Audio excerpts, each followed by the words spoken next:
Hey guys, how are you all? Welcome back to my channel Anime World. Today's video is on what if neglected Naruto unlocked a Zanpakuto before the Chunin exams. Special thanks to the author Oni Shin for writing such an amazing story. Also comment if you want a part 2 of the story, so without any delay, let's start. Flashback. Naruto was sitting on a couch in the Hokage's office as he was drawing in a folder that Sandaime gave while glancing at the aged Kage a few times. Sarutobi had been wondering what the boy was doing as he looked to be taking a serious interest into what he was doing. As much as he wanted to go see what the blonde was doing, that gave the said child a determined look on his face. He had to curse his luck with his paperwork that was looking more like a losing battle. However, he was soon brought out of his losing battle with every Kage had to face by the sound of the small blonde child's voice. "Ji-chan?" Naruto said as he looked at the elderly Kage with a curious look before Sarutobi smiled at the blonde. "What is it, Naruto? Iruka-sensei told me I had a special homework assignment to do in class," replied Naruto as the aged Kage had a curious look of his own at hearing what Naruto had just said. "He told me to draw a picture of my family and I drew you and me," Naruto said as he showed a picture of squared versions of the two of them holding hands. This made Sarutobi smile at the picture as the small boy who is now hanging off his desk. "You know what, Naruto? I think I will keep this picture here in my office from now on and have a talk with Iruka about your special achievement, okay?" Naruto had looked at Sandaime for a few moments and smiled at the man as he went back to the couch and went back to drawing on his notepad, then looked at Sandaime. Ji-chan. What is it, Naruto?" Sandaime asked Naruto as he saw the boy look a bit nervous at him. "Well, did you ever find anything about my parents or family?" Naruto asked as his eyes were filled with hope of having a real family like the other students of the academy. Sandaime looked at the blonde for a few moments to decide. "No, I am still looking, Naruto," he said as he saw the boy look depressed. "I am sure that I will find something soon." End flashback. Now the blonde sighed again as tears had finally stopped flowing from hearing what had happened earlier today. That had been way too much for him to even register what he had heard or if he was even meant to hear it at all. Flashback. Naruto had found himself to be more annoyed than he ever was in his entire life as his own Jounin sensei has refused to train him for the Chunin finals. This had happened when he had decided to visit Sasuke in the hospital, and he had a feeling that he would see Kakashi there. He had hoped that the man could give some training so that he could defeat Neji in the final rounds. However, Kakashi had told him that he needed to train Sasuke for the finals so that he can beat Gaara. While deep in his mind Naruto did understand that was indeed true after seeing what could have happened to Lee in the earlier rounds. But still he knew that the man could actually train the two of them together as they are both his students. With that, Naruto saw that the Jounin had left him there with nothing to even help him in. "Uzumaki Naruto," said a raven Mastambu who appeared behind the blonde, making the said blonde nearly fall over. "Hokage-sama has asked for your presence at once." Alright then," Naruto replied as the Anbai vanished via Shushined. Never once in his life had Naruto never ever once disobeyed the man that had been his only family since the start of his life. So the blonde had made his way over to the Hokage's office as fast as he can. The blonde had made his way to the door of the office of his grandfather, and was about to put his hand on the door until he heard a yell. The blonde, being ever so curious of what was happening to the old man, had pressed his ear against the door.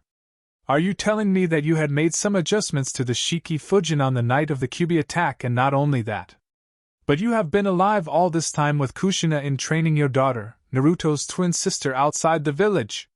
roared the aged Kage as he could not for the life of him understand what has been going on with Minato.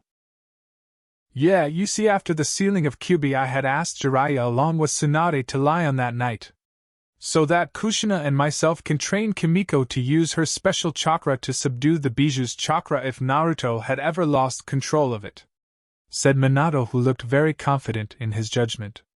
"Kimiko had gained access her special chakra when she had just turned 6 years old, and like I said before, this will help restrain the Bijou chakra so that it can go back into the seal." "So Minato, you left Yuto train your daughter and at the same time left your son to the wolves?" Sandaime said as his eyes be seen with untold fury in them. Minato then looked at Sarutobi with a confused look on his face at what he had just said. No, Jiraiya and Tsunade had left once a month to come back to the village to check up on him. They even trained him with the help of Kakashi, as I was told by them. You know that Jiraiya is the twins' godfather and Tsunade being their grandmother, you know. Well, they have not once ever came back to the village ever. Sarutobi roared again as he stood up from his desk. Do you even know how many times I had to lie to the boy in saying that I did not know his parent, and saying that I will find them one day? Outside the room, Naruto's eyes had widened at the last part being said by the old man who he saw as a grandfather. That the old man he had loved as family had known who his parents were all along. Everything had then began to turn dark for the blonde, as the pain in his heart had been too much now. So he ran out of the office with his head down, refusing people to see him with tears in his eyes. End flashback. Naruto had stayed in the tree where he could let his tears fall freely, as he could not go to the top of the Hokage monument like before. Because it was there that he used to sit on top of the Yandame's head for comfort.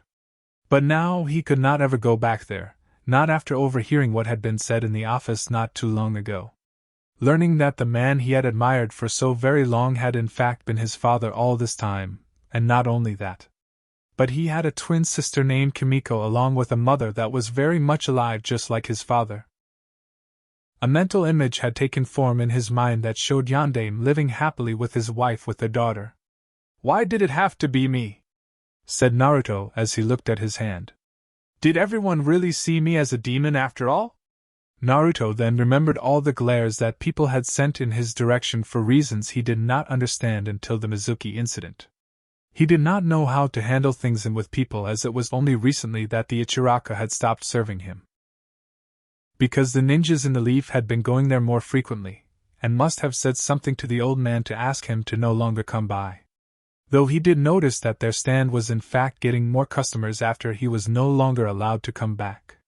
Seeing this made him really happy that they looked to be doing very well for themselves. He then jumped down from the tree as he heard running water near by his current location, so he had decided to wash his face. The blonde indeed found a small stream of water as he procked to wash his face. It was then that he saw his own reflection in the water, that he saw a person that looked like himself, but looked very different. What was that? He asked himself as he kept looking at the reflection who just smiled at him. After being a little freaked out by what he was looking at, Naruto decided to go home for the day. After the blonde had left the area to go back to his apartment, two pair of eyes had been watching the blonde in the shadows. All of them had an annoying smile on their faces of what was about to come soon. However, all two of them had the very same thought going through their minds. Finally, this charade will come to an end. The two figures thought as one. That night outside Konoha, a figure dressed in full black that covered their entire body as they looked up at the moon with a mesmerized gaze, as he felt enormous power coming from it.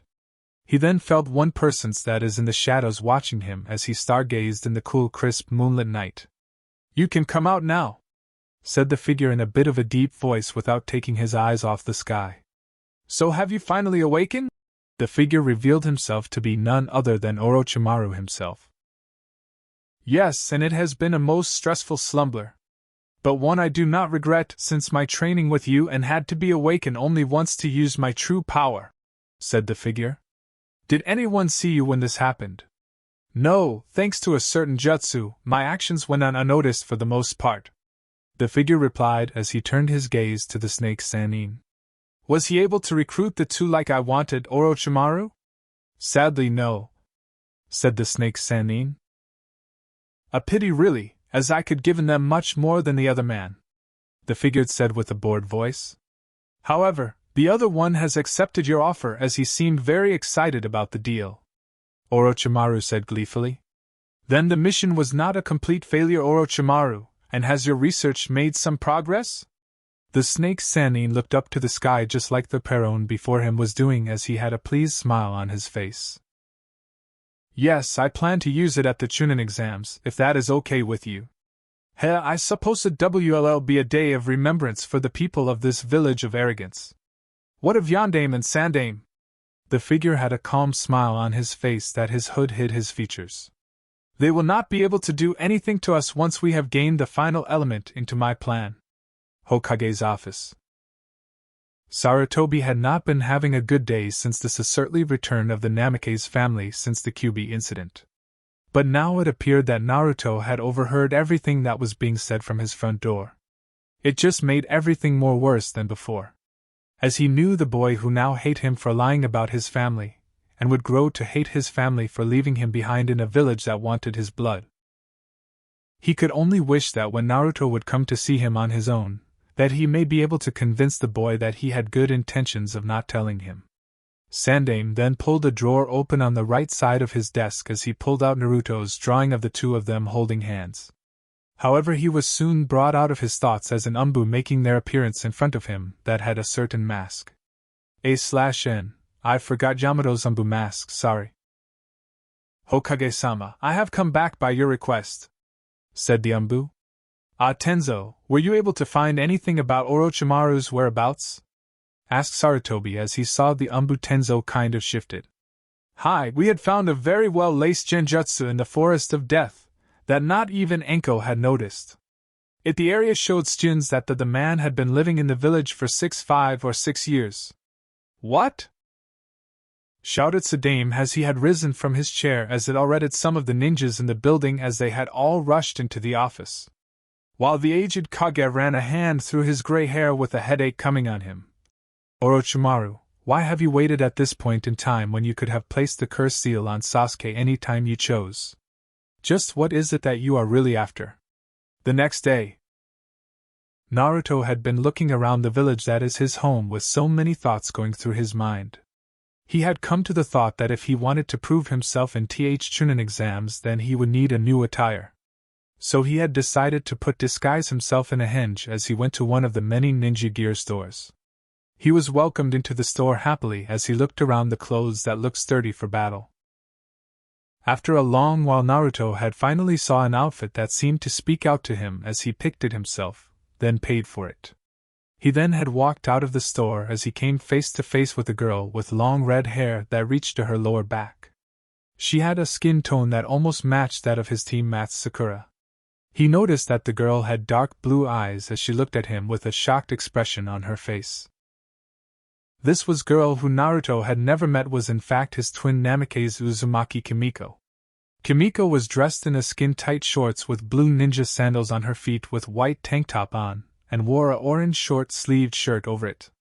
From the moment she had seen the boy in front of her, she knew this person was indeed her twin brother, Naruto. Of course she knew that he did not know this at this point in time. She had never heard anything about him except that of what Sandaime had told her family that night they made their return to Konoha. Sorry, but I have to get home to get some stuff ready for my training for the Chunin finals later, Naruto said, as it was not a total lie because he did need to train. But he also wanted to try on his new clothes as well. Wait, Kimiko said as she saw the blonde turn around. Do you think it would be alright to train with you? Sorry, but I want to keep my training a secret so I can surprise everyone in the finals, Naruto said as he felt a pull deep within himself. Nah, it's okay. Kimiko smiled as she saw the blonde smile back at her. Well, I hope to see you shows your strength at the finals. With that said, the two had went their own ways. With Kimiko. Kimiko had arrived at the home of her father, as she had been sitting with her parents while telling them that she had seen her long-lost twin brother coming out of a clothing store after dispelling his henge. They were a bit surprised to find out that he looked a lot like Minato with the exception of having whisker marks on his face and was wearing an orange jumpsuit. She had told them that he was planning to go train himself for the Chunin finals, which had upset Minato a lot as he was wondering where Kakashi was at this moment, and why he was not helping his son. He more than anyone wanted to rush over to his son's apartment to help him in his training for the finals and hopefully find out why Kakashi was not doing his job, or his sensei for that matter. But Sandaime had forbidden them from having any contact from Naruto, after he had told them that the small blonde had heard the entire conversation of that day in his office. In his heart he had a feeling that what he was planning may hurt his son in more ways than one, but reasoned himself that this was the right choice to make for both of them, and now he knew that he had been doing the exact opposite of a parent. That was not protecting their child from harm. Instead, they had flat out left him to some people who could be called the demons themselves. Did he sound angry, Kimiko? Minato asked, who saw his daughter shaking her head. No. But I do not think he even knows what I look like either, replied the red-haired girl, causing her father to sigh as he knew that was true. Do you think he will be able to forgive us, Minato-kun? Kushina asked. Honestly, I would not blame him if he didn't, said the older blonde, as he really found himself to be defeated in this matter. Chunin Finals. Naruto woke up early for the day where everything was and would be known to the entire villagers of Konohagakure no Sato about his father. He then was told by Sandaime that his match would be last. Thinking that Naruto needed a bit more time to emotionally prepare himself in his match against Neji, Naruto had wanted to argue that he is feeling alright enough to go into his match. Only he then saw that he was in no place to argue with the aged Kage. The blonde then looked down onto the arena to see two people were not present for the finals. One being the genin from a new village of Oto, which became Orochimaru's village to get information on the ninja world while staying in his former home.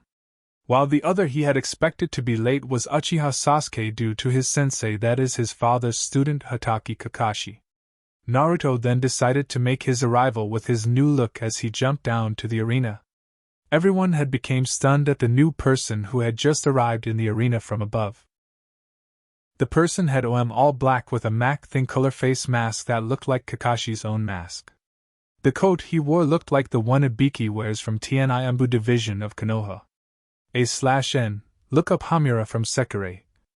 Naruto looked at everyone who did not know that it was even him, with the exception of Kiba, who had figured out who this new person was from his scent, as he looked a bit concerned for his friend. Kushina had took noticed his blonde hair that looked the same color of her husband's and knew that the person who is standing in the arena is her son. However, the one she had noticed about her son was his eyes that seemed so very different from what Sarutobi had explained to them. In fact, they looked like that of a person who has killed other human beings before, and it was frightening to her. Minato had similar thought to that of his wife's thoughts were at the moment. He could not get over the face that his son was a carbon copy of himself, with the exception of having whisker mark on both his cheeks that he had seen on the night of the sealing of the fox. However, he then noticed that people were now looking to Sandaime, as he raised his hand. Now, my dear people and visitors who have made their way to watch today's event, Sandaime began as he had everyone's attention on himself.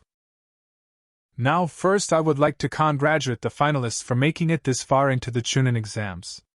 Now, before we begin, I have a few very important announcements to make for everyone present.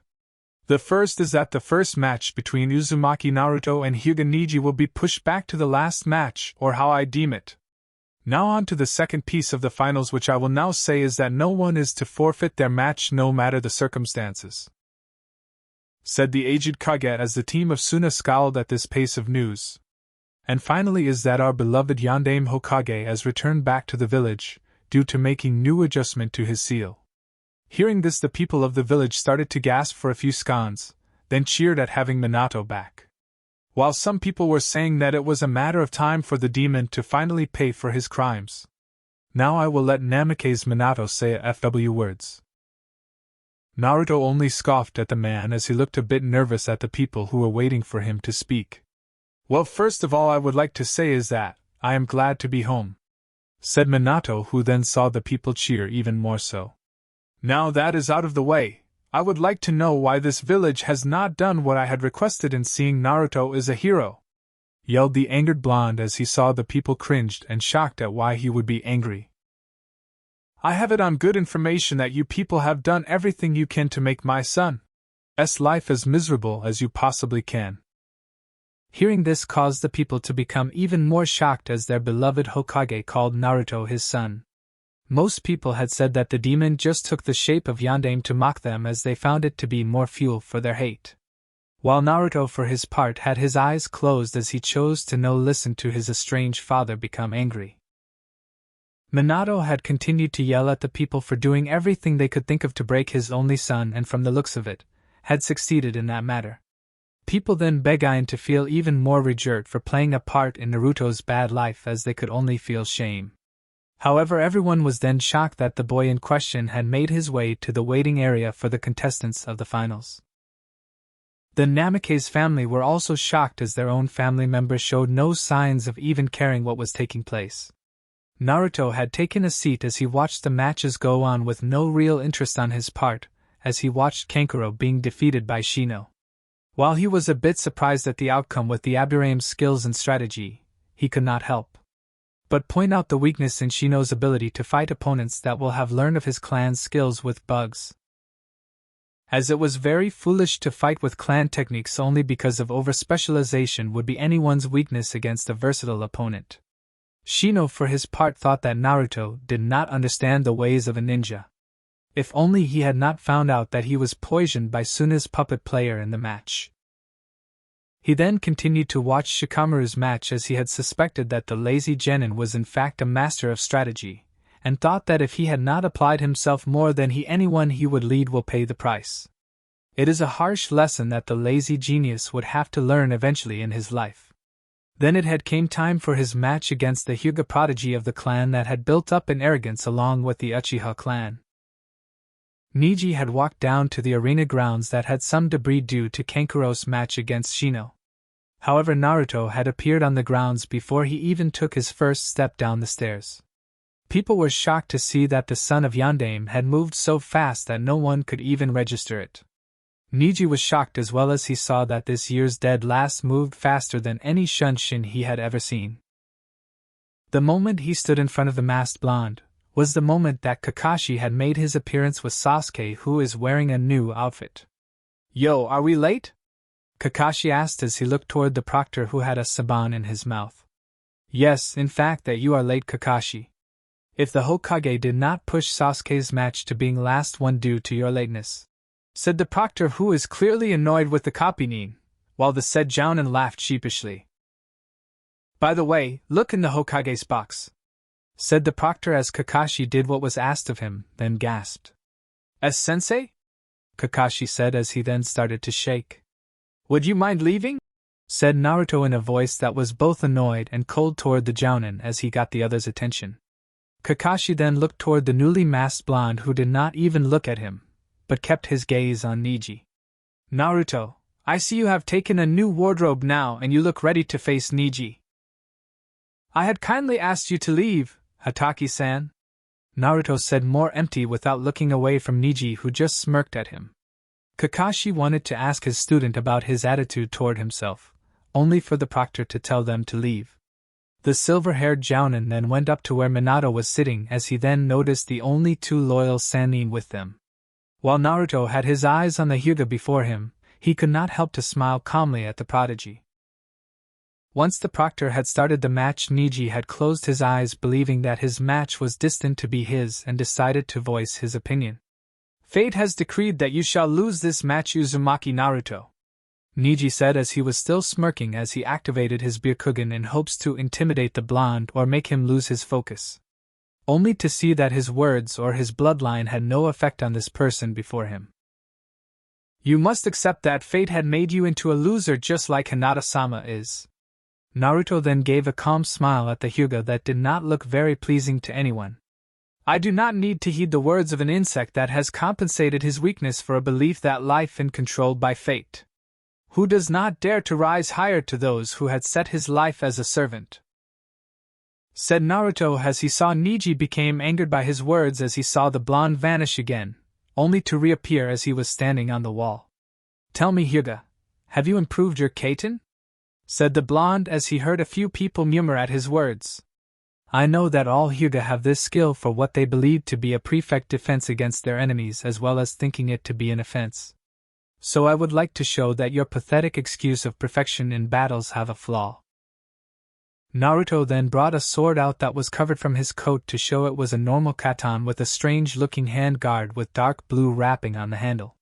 He then placed his hands in one hand seal and called out the one jutsu in his arsenal since the Mizuki incident. "Taiju Kagebushin no Jutsu!" Naruto called out as over 20 clones charged at Neji with their sword drawn out.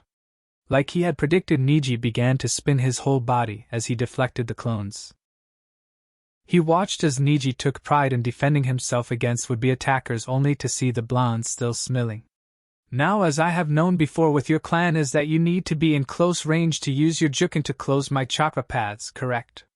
Said the blonde, causing Neji to become more shocked than he already was. I will award your effort in trying to make me submit to your lowly game of mental breakdown, 𝐎𝐩𝐢𝐧𝐬. But so far I am not impressed by your clan, or any for that matter of fact, as they all over-spiritualize everything and never dare to think outside their world of fantasy. To prove this one fact, I will show you my true power that I have kept secret from everyone around me. Since I have only had to use my power only once in combat in my first A-rank mission to Wave, in fact I used it without being noticed. In the Kage box. Kakashi had been sued out by his sensei for not teaching his son for the finals, only to be forgiven a while later. As the Jounin had explained why he had to train Sasuke for the finals against Sabaka no Gaara. Minato could not really be angry with his student, as he too saw that the red-haired boy seemed to be a bit unstable. But nonetheless he was still a bit angry with him for doing what he would advise against in favoritism. But then again he, himself was no different, as he had adopted Kakashi into his family as his own son. Kushina had kept her eyes on her son as he had drew his sword out from under his coat, as well as she took notice on his words about clans. Back in the arena. XX. Bloom with your frozen petals, Shiroi Fumira. Naruto said calmly as his katana began to glow a pure snow white that blinded a lot of people for a short time. Once the light had died down, everyone was stunned to see that the blonde was now carrying an entirely different sword that had a pure white blade. The other feature that everyone saw was that small shards of dark blue isociles were spinning around the snow-white blade. Naruto then held the blade above his body as he was still standing on the wall. Blossom with your radiance, Tsumatai Isati Zen. Naruto said as a few of the shard that are circling the sword had shot out to the arena floor and around Neji, who was confused. However, Naruto was not done as he pointed a finger at the 𝐎𝐩𝐢𝐧𝐬. Bakuda number 61 Rikujikuru. Said the blonde as a yellow light flashed a few times at the tip of his index finger, that is, pointing at Neji. While the confused 𝐎𝐎𝐢𝐧𝐬 was too busy at the now slowly freezing ground was turning to dark blue ice. He was about to jump to the wall to save himself from who knows what would happen if he stayed. Only to see a flash of yellow from the corner of his eye as he was going to turn to the blonde. This time, however, felt the top of his body become limp to even face his opponent. He saw the proctor jump onto the wall as the ice-turning ground coming up upon himself had started to freeze his legs in the same dark blue ice. But it did not stop at his legs as it slowly started to creep up onto his chest and looked about to completely take his whole body. Only to stop at his chest, then Naruto had appeared before him with the still calm smile on his face. I shall not be deterred by the words of a weak child who is consumed by his own illusion of life being controlled by destiny, are the empty words of a failure. But you have proved to be slightly entertaining to me, so I shall give you a reward. Naruto said as he pressed his left index finger on Neji's right shoulder to touch him. Had a number 4 Byakurai. Said the blonde as thin white beam had shot through Neji's right shoulder that had lighting surge around the beam and blasted through the wall behind the 𝐎𝐎𝐢𝐧𝐬. After a while the beam had started to vanish from everyone's sight, leaving all the people shocked. Naruto's sword had then reverted back to a normal-looking katana as he sheathed his sword. Call the match and get some medics for him, if you wish to save this insect's life. The proctor had called the match as Naruto had appeared in the waiting area with the rest of the finalists. Naruto then stood near the rail of the waiting area as he waited for the final match to take place between Gaara and Sasuke. He then closed his eyes for a brief moment so that he relax a moment, only to feel the presence of 7 people who were behind him. Sighs. Is there something I can help you with, Yandeme-sama? Because staring at someone from behind is a very poor show of manners. Naruto said as he kept his back turned to the 7 people. Minato could not believe that he was standing a few feet away from his only son who has his back to him.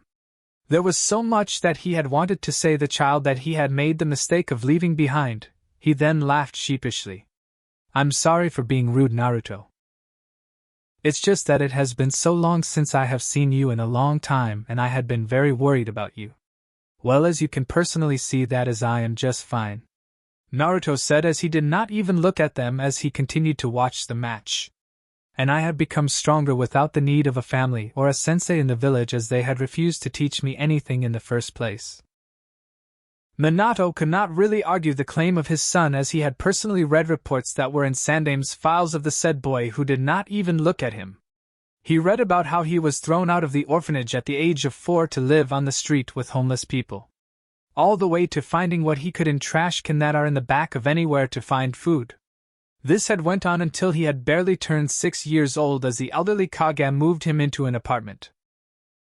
The reports had said that Naruto had grown into a mischief-making ninja who smiled at the smallest things in life. This had not changed once, even after the incident with Mizuki telling him that he is the container of the Kyuubi no Yoko in his body.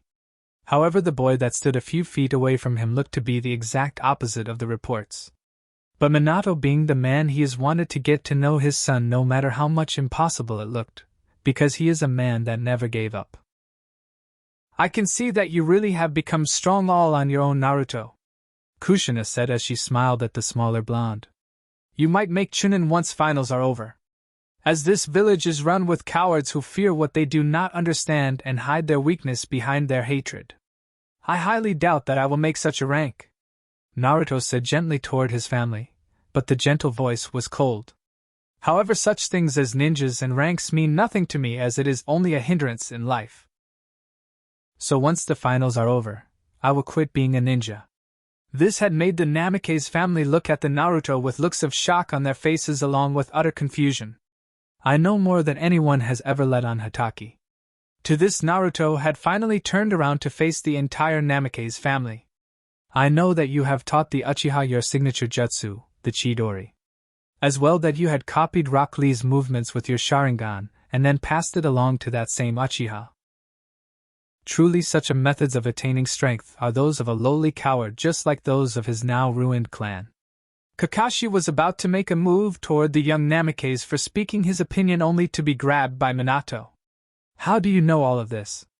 I have no desire to explain myself to the likes of you, Hatake, replied Naruto as he looked toward the rest of his family. The entire Namikaze family has gathered for this little even.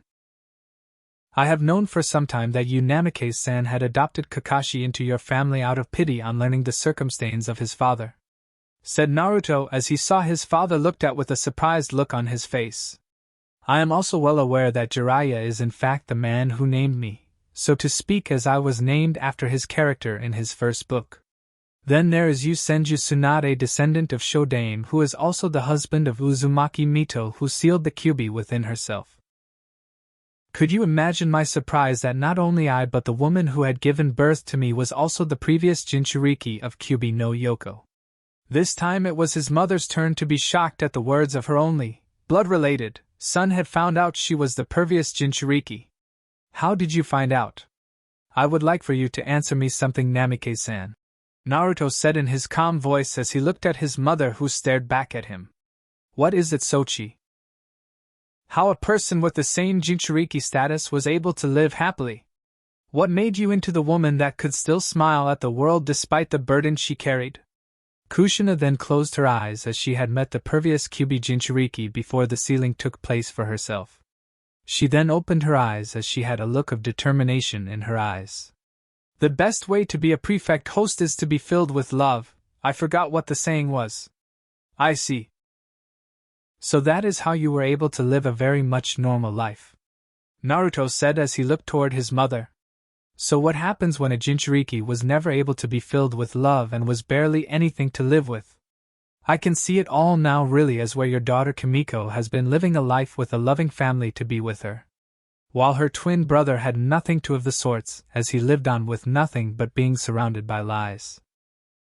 Jiraiya was about to say something to the godson he never visited throughout his entire life, as he spent time with his favorite student's family, only to be stopped by Minato hold his hand up with his eyes showing so much pain for his decision on leaving his son. Naruto then took his face mask off so they could see the whisker marks on his cheek. Gaara, also being a Jinchuriki himself, had enhanced hearing due to the Ichibi being sealed inside himself, had stopped fighting with Sasuke. He then turned around to see from the side of the blonde genin had the same eyes of pain and hate inside, that are very much like his own. The red-haired Suna genin then called his sand back into his gourd, as this had seemed to confuse Sasuke a lot. Gaara then turned around to the Uchiha with his glass-like gaze. "You won this match, Uchiha Sasuke, I forfeit," said the redhead as he started to leave through the arena entrance. With that said, Sasuke had looked up into the waiting area and saw the Naruto with eyes that looked devoid of life. However, the said blonde had vanished, then reappeared from behind the Uchiha, as he felt his breath on his ear. "Always the favorite of Sensei, Sasuke," said Naruto as it caused the Uchiha to jump forward. "Damn dope, don't do that," Sasuke said as he saw his teammate just blankly stare at him with his sword drawn out as it was in that strange form again. Just as then, between the two boys a hand had quickly become covered with that same dark blue ice that had appeared earlier in Naruto's match. Sasuke being a bit confused as he saw the entire arena had become an ice prison that kept everyone in place. Just then a black swamp-like circle had formed between the two boys, as a pale hand had emerged from the black substance along with another hand and had begun to rise up from the ground. Long black hair had been seen as a head rose from the darkness with a pale-skinned man with green snake-slitted eyes to reveal Orochimaru. By this time everyone had begun to panic upon seeing the snake Sannin make his appearance in the arena. Sasuke had begun to tremble before the Sannin as Naruto, who still had his blade out, had then calmly smiled at the man. "I trust that you have taken in the sights of this village?" Naruto asked as he then turned his gaze on to the frightened Uchiha.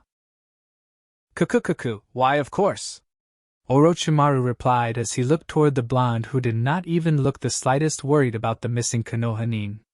"Of course, I wanted to visit my old training grounds for a bit of reminiscing of my old teammates," said the Sannin as he looked up to see the scowl on the faces of his former teammates. In a split second the three ninja had found themselves to be surrounded by 14 Umbu who had their weapons drawn out. This had caused Sauce to look all around himself to prepare for the worst in case that he and his blonde teammate were to help on in the battle. However, just as the Umbu were about to make a move on to the missing nin only for blood flying in the air to stain the grounds, Naruto looked at the people who begun to fall down to the grown dead before them. Danzo, who had been silently cursing at Orochimaru for not doing as he was told, as he had been in on the invasion plot, only for the destruction of the village so that it would allow himself to seize power to become Hokage. However, the Warhawk was now seething at his plans were falling down before himself. Having enough of this, he motioned for his root Umbu to move in to kill the man and Naruto while he was at it. However, his personal Umbu had met the same end like the ones that were under Sandame's command as more blood was spilled. Only this time 2 people had made their appearance in the stadium grounds who stood by Orochimaru's side. One was wearing a black high-collar cloak that had white outlined red clouds on it. The second person looked to be around Naruto's age as he was wearing an Umbu mask as he is covered with a black cloak. Danzo had recognized the mask as it belonged to one of his subordinates in his root division. "Uchiha Itachi!" Sasuke yelled as he charged his Chidori up once again as his anger had fueled his power once more again. "Today I'm going to kill you!" Once his jutsu was fully caged, Sasuke ran toward his older brother while the ground was being torn by his right jutsu as people were in awe. He then thrusted an attack into his brother's chest where his heart is located as he felt the man blood run over his hands. Only to see that Itachi had a small smile on his face as he was trying to figure out what this meant, until he felt the coldness around his legs for some unknown reason. Sasuke then looked down to see his legs were covered in that dark blue ice that was used to entrap Neji in his teammate's match. He then looked to see Naruto looking at him with eyes that looked far more cold than his older brother's. "Are your preparations ready?" Naruto asked as he looked over to Orochimaru, who had a smile on his face as he nodded his head. "You may proceed," said the blonde, who then finally sheathed his sword on the side of his left waist. Upon doing this one action, the entry stadium were now in shock to see that Kushina along with her daughter were on the arena grounds in front of Orochimaru. But the 6 people were imprisoned by the same dark blue ice all around themselves as Orochimaru held Kushina by her neck, while Itachi along with the young Umbu were holding Kimiko down in their grip. Naruto himself had begun to walk over to his mother with his hand stretched out over where her heart is located. His hand started to turn into wood as he placed his hand on her right breast, and once his hand had made contact with her, a bright light had nearly blinded everyone all around in the stadium with the exception of 4 people who did not seem to care. Naruto had begun to withdraw his hand as a stream of rainbowed colored chakra began to withdraw from Kushina into Naruto's hand. This process had kept on going for a few more minutes until the last of the chakra had finally been drained from his mother's body. While this happened, everyone could only look on helpless at what was happening to a kunoichi who had been a role model for younger generations. Orochimaru had finally let the woman go from his grasp as he watched Naruto walk toward his sister to repeat the process. Once Naruto had finished with his sister, the 2 people who held Kimiko in place dropped her to the ground looking severely weakened like the older woman. Naruto, seeing that, had smiled calmly to look at his once family. "I am very surprised to see that you 2 are alive," Naruto said as his smile did not falter even after his ice prison had dropped to the ground. "I will admit that even I did not know what would happen after I had taken your special chakra from your body, and I am very mildly impressed that you have survived this little experiment of mine.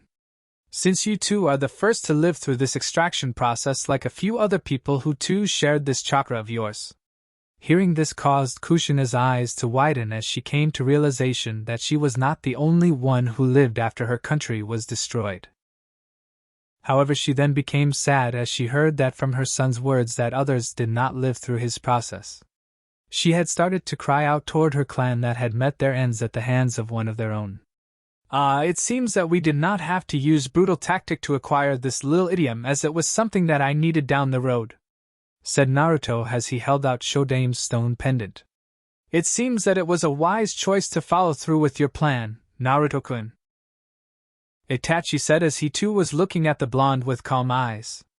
"I did not think that Tsunade-san would ever pass her grandfather pendant to anyone. Not after the incident with her brother being killed and then her lover," commented Orochimaru as smiled. "Don't you dare speak their names, you bastard," yelled Tsunade as she looked at the snake Sannin. "It seems like the old witch does not like you talking, much less living, Orochimaru-san," the young Lambu said as he looked toward the snake master. "The story of my life," replied Orochimaru as he looked to Naruto, "which will come to an end today," Jiraiya stated as he was getting himself ready for any kind of a fight. Naruto grinned a little as this had got the attention of the ninjas around them. Sandaime did not know what to think at the young blonde's thought, so he asked, "What is that you are finding humorous, Naruto?" "Oh, nothing really," Naruto replied as his grin did not falter once.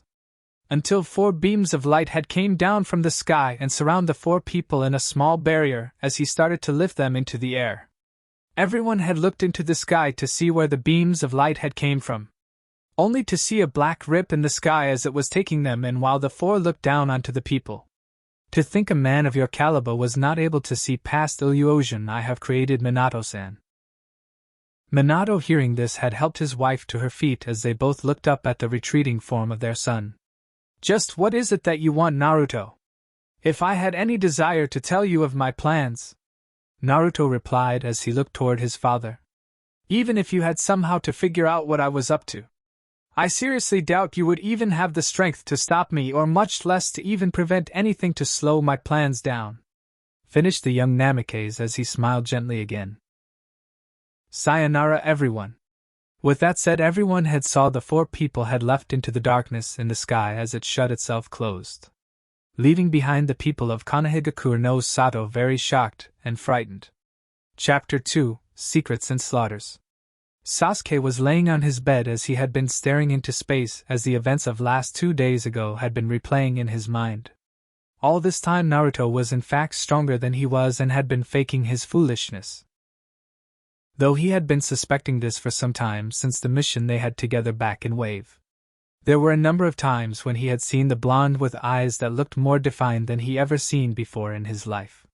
Not even Itachi had those types of eyes for as long as he had known his brother. Sasuke then got up from his bed as he walked over to the photo of Team 7 they had taken together. He then traced the area of where his blonde friend stood on Sakura's left side as he was glaring. Sasuke then had put the picture of Team 7 on the table, then placed his hands in a single hand seal. Kai! Once he had done this single deactivation jutsu, his body had started to glow. His hair had started to grow out in the back as it extended to his lower back. His chest had grown out a little bit outwards while his body was becoming slender. Sasuke then walked over to the mirror in his room as he stood in front of the glass. Today I am no longer Uchiha Sasuke, the girl said as she looked with more determined eyes. I am now taking back my true name, Uchiha Satsuki. She then let out a smile. I hope you don't mind in training another girl, Kakashi?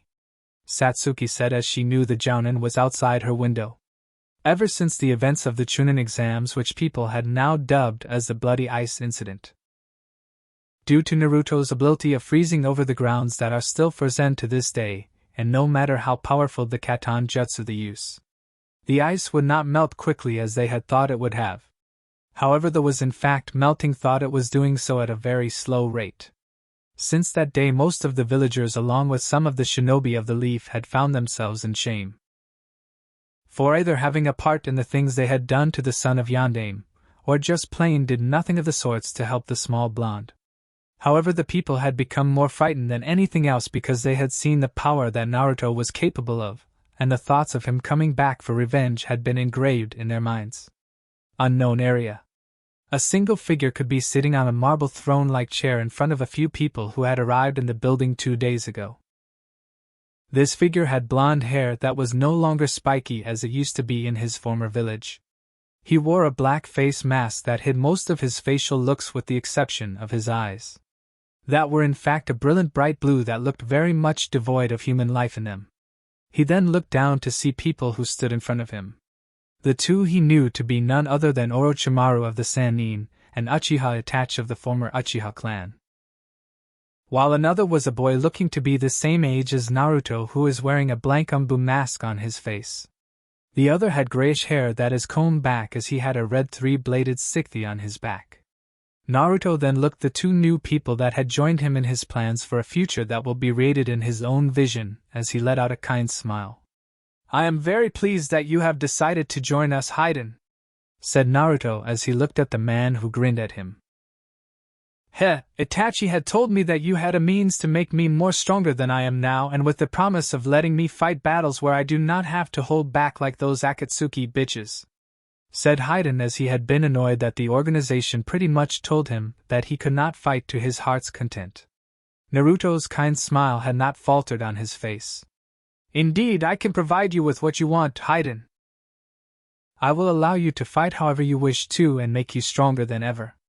All that I ask for is that you must follow my orders and you give me all the information you have on your former allies in Akatsuki. TCH, that's it? Haiden asked as he saw the blonde nod his head and made the Jashin follower laugh insanely, while Naruto looked to the young Umbu who still had his mask on. Please remove your mask, Umbu-san, Naruto said as he watched the boy do what he asked. I am also happy that you have accepted my offer that Orochimaru had extended to you on my behalf. The Umbu looked at the blonde with a blank facial expression as he had very pale skin and short black hair. Orochimaru-san had told me that he could remove my seal that was applied by Danzo-sama. You are correct, said Naruto as he looked at the boy. I will also extend the same offer to you just as Haiden was with the same conditions. Orochimaru had also informed me that Danzo had never given you a name. Hi, the Umbu replied. When can I have the seal removed from my body, and if it is possible, could I join you in your battle? I foresee no reason for you not join me, said Naruto, who was left with a thank you from the Umbu. Oi, when can we go making me stronger? Haiden said as he was eager to be done with new strength as he saw Naruto smile at him. Very well, Haiden, said the blonde as he got up from his marble throne. Orochimaru, would you be kind enough to take our young friend to your lab to remove his seal?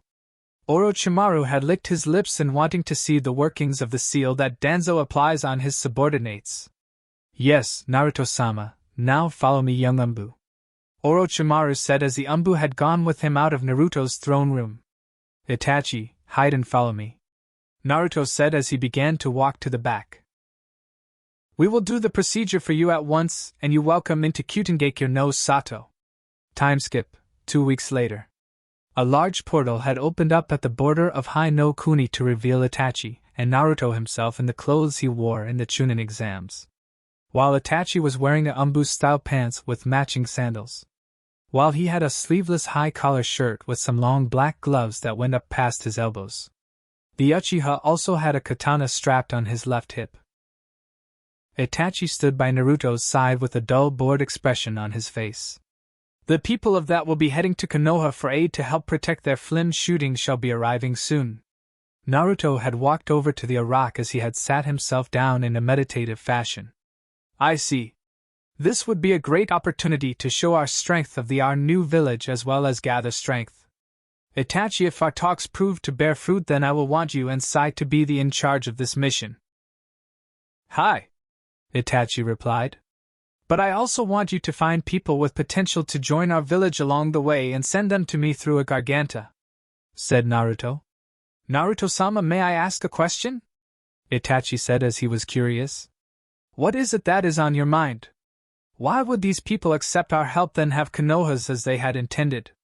Naruto had smiled at his second-in-command. Because we shall give them a test of our strength, and unlike Konoha, we shall take the mission without any means of a reward like most villages who believe that money is the source of power. I see. Am I correct to assume that you wish for me to display a small fraction of my power? Yes, you are correct, Itachi. Naruto answered honestly. I hear that Kakashi had gotten a replacement from the Fire Temple to join his team a week ago. Yes, I too had heard this rumor as well. Itachi said as he watched for the people who were to arrive at any time. I am going to have Haiden make a visit to the Fire Temple to retrieve a scroll that may hold valuable information locked away deep in the temple itself, said Naruto as this had caught Itachi by surprise for a moment. They are finally coming into view now, let us give them a warm welcome, Itachi. The envoy had made its way through a very long journey from their latest area of their shooting with the actress Yuki. Everything seemed to be going smoothly as they had not encountered any hostile people along the way. However, they had came to a stop when two people looked to be standing in their path to reach Konoha. One being a young blonde-haired boy with a black mask with a black trench coat over a white button shirt with matching gloves, pants and shoes. While the other had black long hair tied down in a ponytail who is standing next to the blonde. Immediately everyone began to think that it was some bandits that looked to steal everything they had as their guards have prepared for a fight. However, the blonde then held both hands up to show that they were not there for any sort of hostile actions. Greeting, I am Uzumaki Naruto and I have come to have a discussion with the actress Yuki, said Naruto as he spoke in a kind tone of voice. Just then a woman with black and blue eyes that looked to be a bit older than Itachi himself had came out of a carriage with a frown on her face. I am Fujike's Yuki, now tell me why you are blocking our path to Konohagakure no Sato? She asked/demanded. I hope you do act my sincerest apologies, Fujike-san, said Naruto as he approached her. But I would like to make a better business agreement than one your producers could make with Konoha. Just before Yuki could say anything to the two ninjas, her director had came out from the back. I want to know how much you will be asking for if we were to hire you for your services? Naruto had smiled kindly at the two again. You can rest assured that in my words that we are not going to do this mission money or any kind of reward. Well, your offer is very tempting, Naruto-san, said the director as he then gave a serious look on his face. But as tempting as it is, would it be any trouble to ask a demonstration of how strong you are? Not at all. Itachi, could you show them your Zero? Naruto asked. As you wish, Naruto-sama, replied Itachi as he held his hand out and pointed his right index finger as what to be a blue-green-like light began to charge at the point of his finger. Then for a few seconds of the light gathering to the point of his index finger. A large beam of light had shot out from the said finger in a massive blast toward the mountain that was in southern direction of themselves. Once the beam had finally reached the mood and a burst of blinding light had yerked from the attack. Naruto along with Itachi had closed their eyes so that the light did not irritate their eyes. Once the blast had finally died down, the Yuki's entire caravan, which included herself, mouths had dropped from the display of power. They had saw the lack of a mountain in the southern area where the attack was shot off from the black-haired teen who still had a bored look on his face. Naruto, on the other hand, still had that kind smile on his face that could be seen through his facial mask. I trust that we have proven that be of use with the level of strength that Itachi has proven, he said as the entire crew gave looks of complete safety that the two ninjas could give. The director had came up to the two former ninjas with a big smile on his face as he shook Naruto's hand. Yes. You guys are definitely hired for the job, and did you really mean that you would do this free of charge? He asked to make sure as the blonde had nodded his head one more time. Thank you. With Itachi here and you not charging any money than what we were going to off Konoha for their ninjas, I think our budget has just greatly expanded tenfold. Again, thank you for helping us. Naruto had chuckled a little bit at the director, who then went look toward Itachi. Itachi, I will leave the group in your care and I will send Sai to aid you in this mission, said Naruto. Hi, Naruto-sama, was Itachi's only reply as he watched his master leave into the forest for him to go through a garganta back to their homeland. Back in Konoha, at the same time of Itachi's Zero, Minato was sitting at his desk as his killing intent was just flooding the entire room of the ninjas and kunoichis who had played a part in his son's abuse. The man had taken out a tri-pronged kunai ready to kill anyone who would be brave enough to call Naruto demon in his presence. However, it looked like no one would dare try the chance in front of the yellow flash. Minato had begun to read out his son's medical record for the ninjas to hear. Once he had finished reading the files, he found himself clutching the kunai in his hand and wanting to kill them. However, a powerful shock wave had started to shake the entire village to the point where some buildings looked to be in shambles of the said blow. Once the shock wave had finally stopped shaking the entire village, Minato had a feeling that what had created this power tremor was by natural causes. Umbu! He called out, and 4 Umbu had appeared before him kneeling. I need you to search the entire land of fire to find anything that caused of what shook the village, and be quick. After the Umbu had left, Minato looked at the people who were still in the room with a shocked looks on their faces. You people will assist the Umbu in this mission, and do not come back until you have found something for this occurrence. The ninjas had left in a panic to join the search team, then wait for the yondaime to change his mind. As the said man sat back down in his chair trying to shake this feeling that had come over him, and it did not help matters that today the princess of Yuki no Kuni was to arrive in the village. Elsewhere, on an island northeast of Oni no Kuni, Naruto had arrived back on his island that was nearest to Oni no Kuni, that where one of Orochimaru's safe house was very secretly hidden. The blonde had walked into his meeting room where only he would have to call a meeting. However, he would do no such thing, as Itachi was now on a mission to Yuki no Kuni at the moment to talk of war or anything of that kind. However, he then looked at the displaying garganta that showed 2 girls who had his interest. One being a girl who had a part of her face and her neck wrapped in bandages, who was at the time being violated by an older man. It was not that the girl in being easily completely submissive that had his interest. No, it was the fact that thanks to Orochimaru, who had long abandoned his lab in Sea Country, but still had monitoring seals in the entire lab, that showed him what made the blonde want from the girl. As he watched another video feed from the garganta that showed the girl could transform her entire body to take advantage of water. This was what Naruto found unquai in the standards of water, but also in wonder what would happen if he increased her abilities using his newly idiom he created from the special chakra of the Uzumaki clan that he now named the Hugyoku. Naruto then turned to the next garganta monitor that showed a girl who was training to her body's extent. This girl looked like she was ready to lose consciousness due to overexerting her body, as she had fallen to her knees with a look of self-loathing. Naruto had in fact met this girl on a few occasions, as she really had no ill feelings toward him whatsoever. Nor did she help him when he was playing his role of being a complete imbecile. However, she did a great amount potential as he then watched the girl struggle with her own training. Hey, you look to be in serious thought, Naruto-san, said a voice who had a hint of joy in its tone, though it seemed to be also a tone of curiosity as well. Why is it that these 2 girls have caught your eyes? Naruto had chuckled at what was said to him from the voice. That is hardly the case, Sai. But it is also half of the truth, said Naruto as he turned around in his seat to face people who were now in the room. I have 2 missions, one for Sai to help Itachi guard the princess of Yuki no Kuni, while I need Haiden along with Orochimaru to head to the fire temple to retrieve a certain scroll hidden in the temple itself. What could possibly be of worth at some fucking dusty temple? Haiden asked as Naruto's smile had gotten a bit wide, then replied with, the true forbidden scroll of sealing that Konoha is so proud of. This had made Orochimaru's eyes go a bit wide in shock to this revelation from his master, as became very interested on how the blonde knew this. How are you certain of this, Naruto-sama? Naruto had leaned back in his chair while the ones who served him were waiting for an explanation.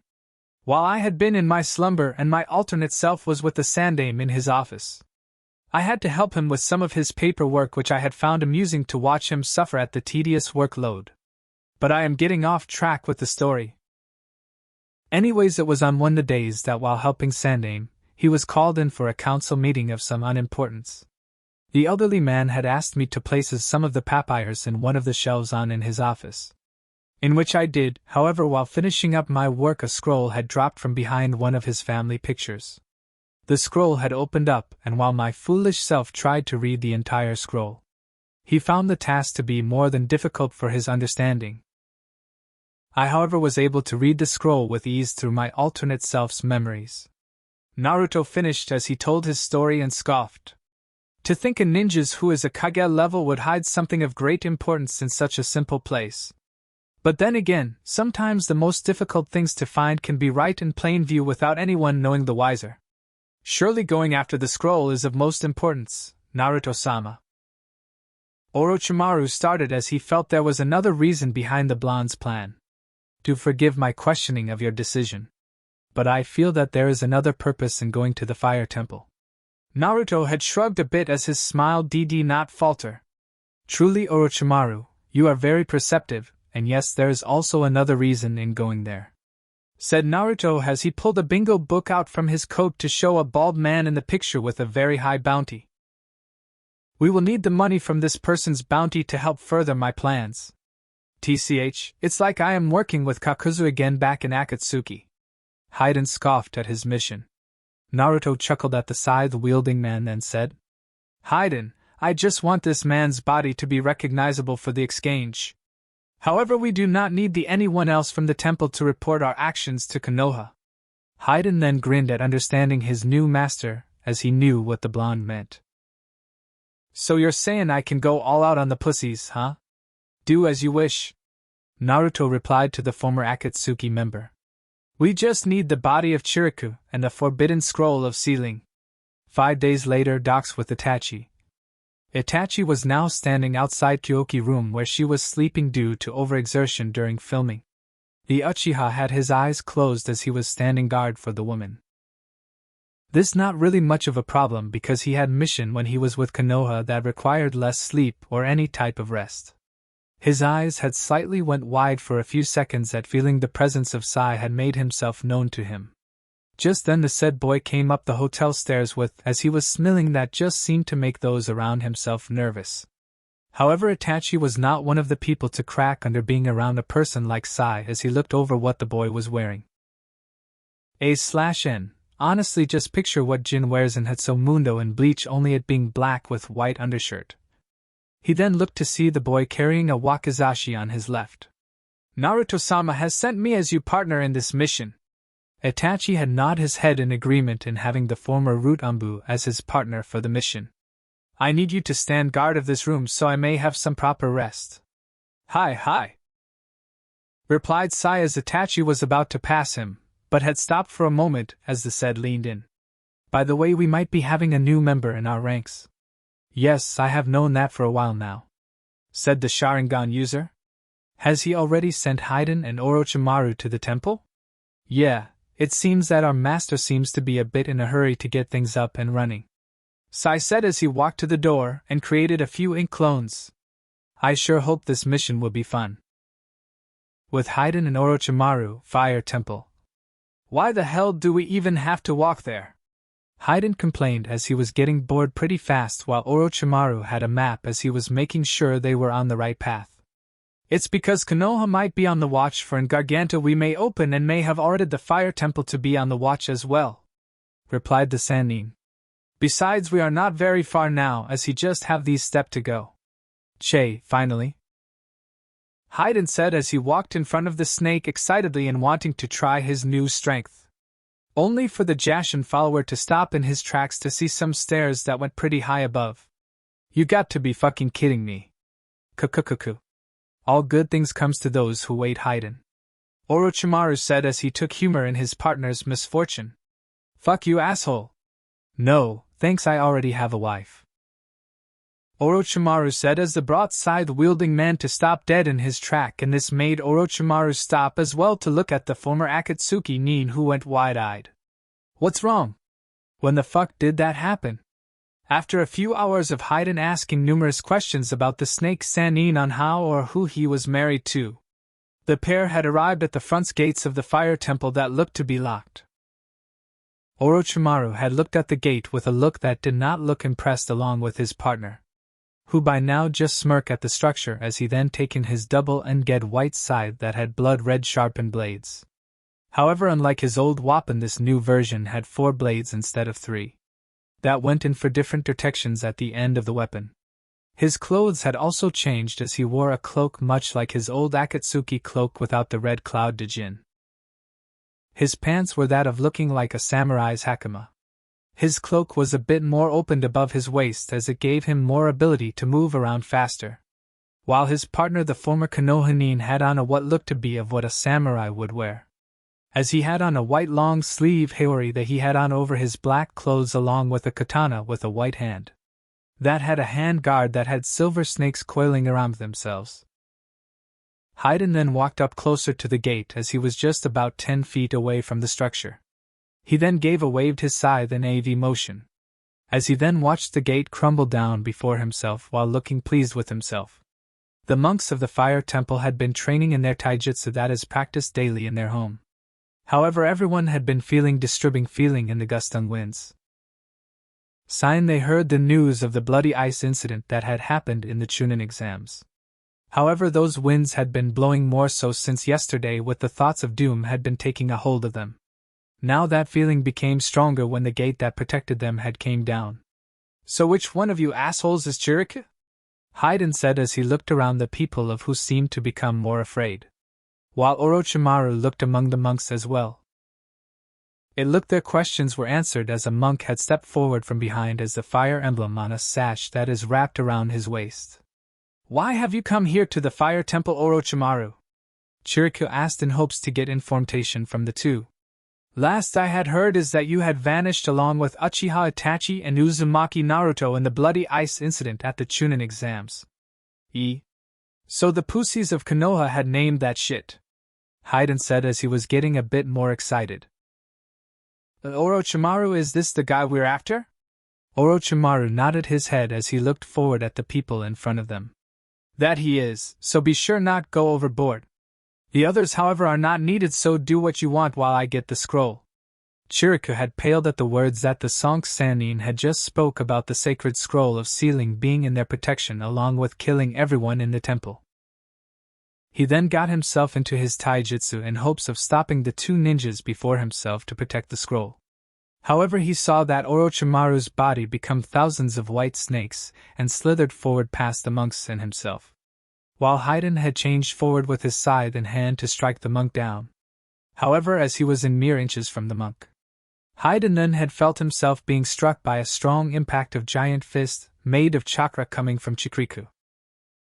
While being high up in the air above the monks of the fire temple, Haydn had thrown his scythe at 𝐎𝐸𝐽𝐽, who was not prepared for the immortal to launch his weapon, only for it to be a little too late because he had jumped to the right side to receive a wound on his left ankle from the scythe.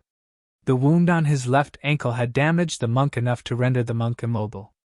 Haydn had righted himself in mid-air as he fell down to the ground on his feet. The scythe wielder then looked at the down monk as he gave a look of that said he was already annoyed. He then looked toward the rest of the monks who flinched in complete fear at seeing their strongest monk having been defeated. In Konoha, with Kakashi. Hatake Kakashi was with his sensei and his family as he was in deep thought on the events of the bloody ice incident that led to his sensei's son to vanish along with two S-class criminals, including a root umbu. However, what had him in deep thought is what his former student's words before he left. On his words of fusing his true power along with using this power in the mission to wave. Please Kakashi, I need you to think real hard on your mission to wave, Minato said as his voice was desperate for answers. Did anything seem out of place with Naruto at all during that mission? Sensei, I have been trying my best to think of any moment that Naruto may have seemed different, Kakashi said as he looked more down and letting his adoptive father down. Just then Kakashi had finally remembered something from one time in that mission that Sasuke was with the girl Haku in a deep part of the forest. I might have one lead. Really? Minato said excitedly as he shot up from the Hokage's chair. What is it? We are going to have to go see Sasuke, who is at home, Kakashi said as he looked to see Minato nod his head. After a while the two had arrived in front of Sasuke's house as they knocked on the door for a few minutes. However, they were met with a girl that had raven black hair going down to her lower back. The girl had all the looks of an Uchiha female, or rather that looked like a smaller version of Uchiha Mikoto. The girl then blinked a few times as her guest looked dumbstruck from seeing her. What do you want, Kakashi? She said as she was starting to get a little annoyed by the two who staring at her, even more so by the blonde. Look, if you're here to stare then by all means go look at a wall, she said as she was about to slam the door. Wait, Minato said as he stopped the door from being slammed in his face. I'm sorry if we're being a bit rude, young miss. It's just that we are looking for Uchiha Sasuke. Is he home? Sighs. I am Sasuke, said the girl, who then saw the two older men looked on with eyes the size of dinner plates. Unknown area.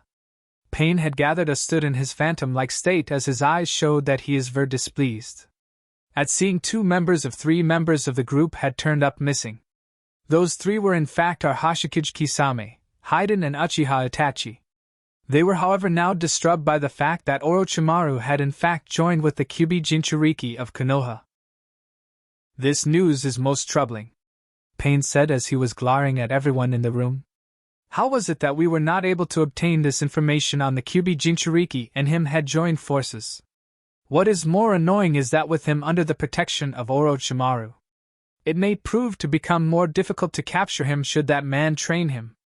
He then looked to Zetsu. Have you found Itachi, Kisame and Haiden? No, we have not found anything of them, said the white half. But we have found these, said the black half as he showed them their hitayatesh. As Kisame's looked to have blood stains on the metal plate. I think that Kisame is dead, along with Haiden and Itachi. I see, Zetsu, look for the bodies and get rid of the evidence, Pain said as he felt the presence of Madara around them. Everyone, I shall wait until we can find the status on 3 of our members. So I am afraid that we must go into hiding for the time being. After everyone had left to do as their leader had ordered, Pain, who was currently back in Amigekyo no Sato, looked back to see the figure of Uchiha Madara, whose face was currently hidden behind an orange mask that swirled to his right eye. The situation has become problematic, Madara. I am sure that the Jinchuriki will show his face if we attack his home in 5 years, said Madara as his eye glowed. In the meantime we must wait.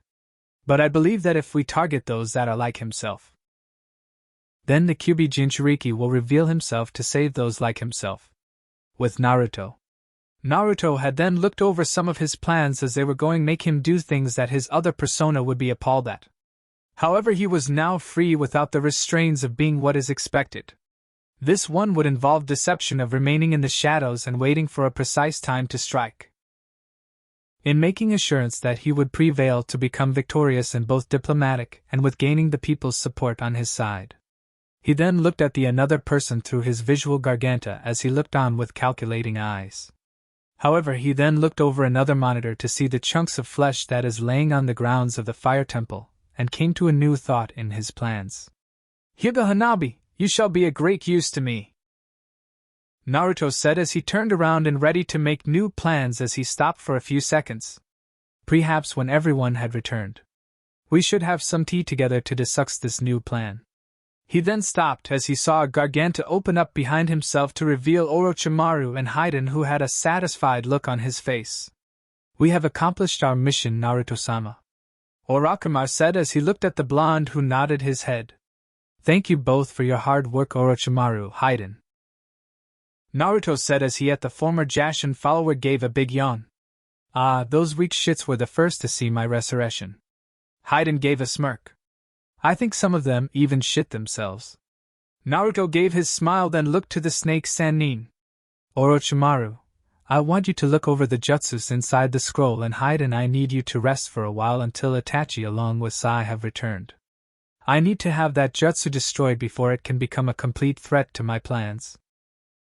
It will be done at once, Naruto-sama, Orochimaru said as he looked at his lord.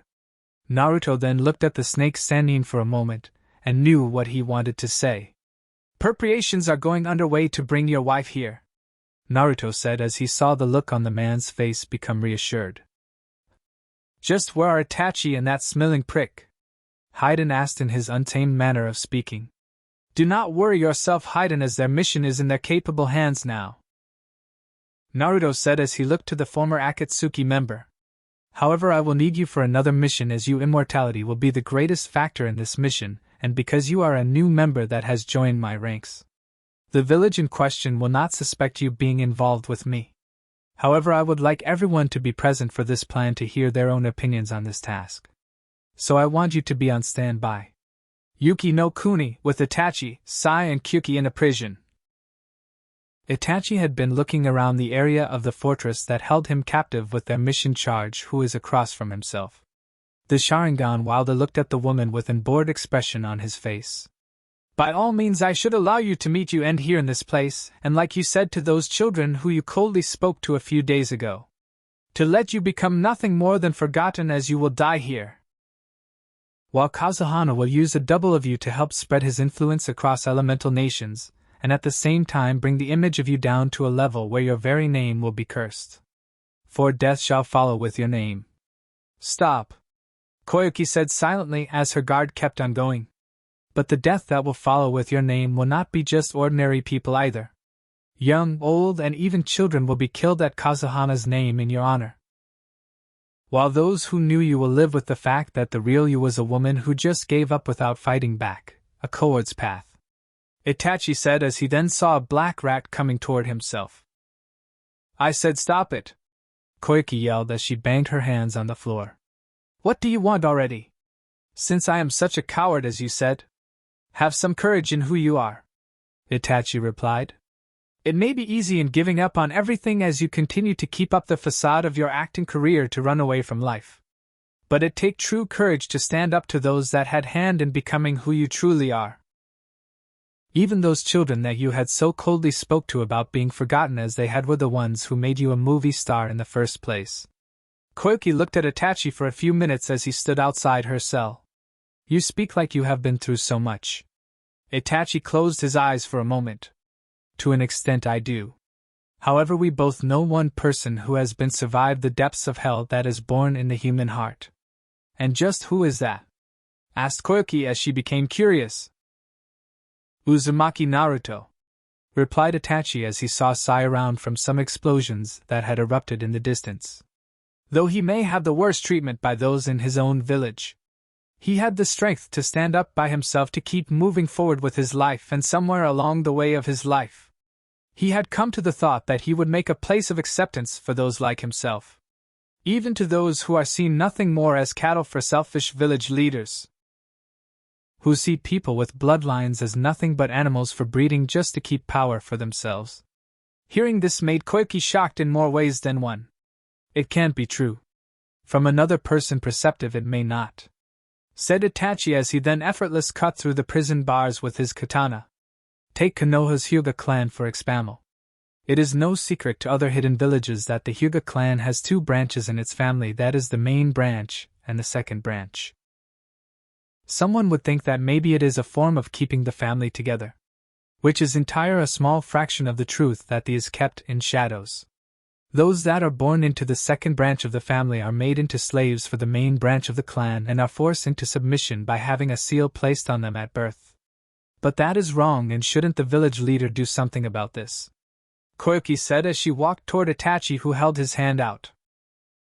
The Hokage of the village can't really do anything on the matter because the Hyuga clan has its own council, relied Itachi as they started to creep along the corridors of the fortress.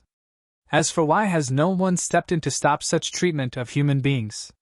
Is that the Hyuga are very stubborn people to accept change and wish to keep their power for themselves. However, Naruto-sama has a plan to stop the madness of such people. He must truly be a great man to wanting to achieve such things, Koyuki said as she looked at Itachi with a better light. Are we ready to go now, Itachi-san? Sai asked as he was smelling that kind of creep the princess of Yuki no Kuni. Itachi then shook his head for a moment, as he knew that Kazuhana would surely try to get Koyuki back in his grasps. In thinking by now the princess's uncle had figured that the pendant in his possession was indeed a fake. That was switched by himself personally when Koyuki was passed out on the ship ride.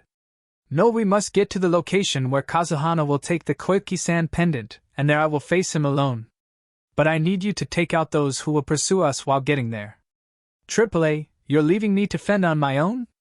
Said Sai as he was in a mock-hurt voice. Oh well, I guess playing in the snow won't be so bad. Itachi then turned to Sai. I do have a plan, and I will need you to follow our after you have taken out the rest of Koyuki's uncle's men. Sometime later, outside the fortress.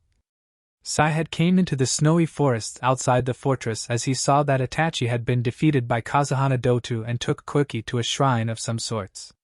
Sai, however, found himself to be surrounded by two of Dota's men, as one of them was flying around him, while the other was standing in front of himself. You're going to be a little hard to defeat, said Sai, then palmed his hand. Oh, I know. He then tooled out a scroll and opened it. Then pulled the end of the scroll to reveal a compartment that revealed some ink, while Sai brought out a brush. As he started to draw about 20 lion-looking drawings. Ninpu, Chujigiga! Called out the young teen as his lions had jumped out from the scroll and charged to that man in front of himself. The man watched in awe as he had never seen a jutsu like this one before him in using ink laced with chakra. However, while being in that state of mind that had taken his attention off his surroundings for a moment, that he had completely forgotten the oncoming attack. That the lions were already upon himself and charged at him with their mouths open. Mizor! Said the woman who had stopped in midair, as she watched one of teammates had been ripped apart by white lions. She continued to watch the lion kill the man now known as Mizor die in a gruesome way. You son of a Urk! Fubuki did not have the chance to finish what she said as she found herself impaled by a sword in her heart. She then looked around as she saw Said was still smiling at her before she had finally drew her last breath. Well, I should get back to Itachi-san now, said as he began TP run in the direction of where Dotu had flown off to. He then came upon a mountain path as he felt another presence was lingering around the area and suspected that another one of Dotu's men is guarding the area. His suspicions were answered as he saw a giant tiger made of snow came around the corner to attack him. Ma, that was rude of you. It was meant to be that, said a man who was wearing the same armor as Mizor and Fubuki. As this new enemy he had met earlier in the trip, as he is known as Ruga Nadar. I was expecting the princess to hire some Konohanins and not some brats. But it makes no difference now as you are going to die now, said Ruga. Hayatan, Hariamuko! Called out Ruga as a larger tiger made of snow shot forward at Sai, who then unsheathed his wakizashi from his right side. Shoot to kill, Shinso!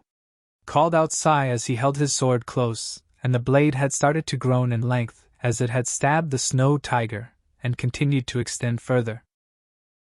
As the blade then shot through the corner of the mountain path where Ruga was hiding.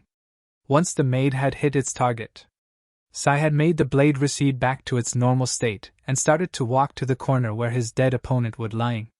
Once Sai had gotten close enough to see where his sword had stabbed the man, he could easily tell that it went straight through Ruga's head and through his mouth. Once the teen had seen enough, he left through using a new speed technique that he learned under Itachi. with Ditto and Koyuki. Koyuki had watched her uncle take the pendant that her father had given to her when she was a child to a small altar. However, she was shocked to find that it was a key to start the heating system to melt the snow of her country. She then saw the look of pure rage on her uncle Dota's face at learning the truth of the family treasure. "There are many treasures in the world, Dota-san," said a voice coming from Koyuki as she places a hairpin down on the ground. That exploded in a cloud of smoke that quickly vanished to reveal Uchiha Itachi with his sword drawn out. "However, some of those treasures are not always things that are material value and are worth more than money," said Itachi as he stepped close to Dota before he could even blink. Itachi then used this opening as she slashed his sword upward diagonally left in cutting Dota's armor open. As he then followed up with a kick on the man's chest and making Dota cough up some blood from the blow. Itachi then saw Dota was knocked back about 50 yards away from himself, and saw the man getting ready to use a jutsu to attack. The Sharingan wielder then sighed as he pointed his finger toward Ditto as he began to collect energy. Koyuki, who was watching the battle from behind Itachi, knew what the man was going to do, as she had seen the attack beforehand back in Hai no Kuni, when they first met Itachi, who was with Naruto and displaying his power. She then was pulled from her thoughts as she saw her uncle use the jutsu that shot black dragons from both his arms and started to race at the Uchiha, while Itachi himself did not look to be bothered in the least bit of the attack that was coming at himself. "Zero," Itachi said as the same powerful blast shot out toward the dragons and Dota himself, before obliterating both the jutsu along with the caster in a green blast that cracked the ice on one of the 4 pillars that started to have a rainbow light coming from the sun. Once the zero from Itachi had died down, a projection was shown by one other the heating system pillars to show a child Koyuki talking with her late father.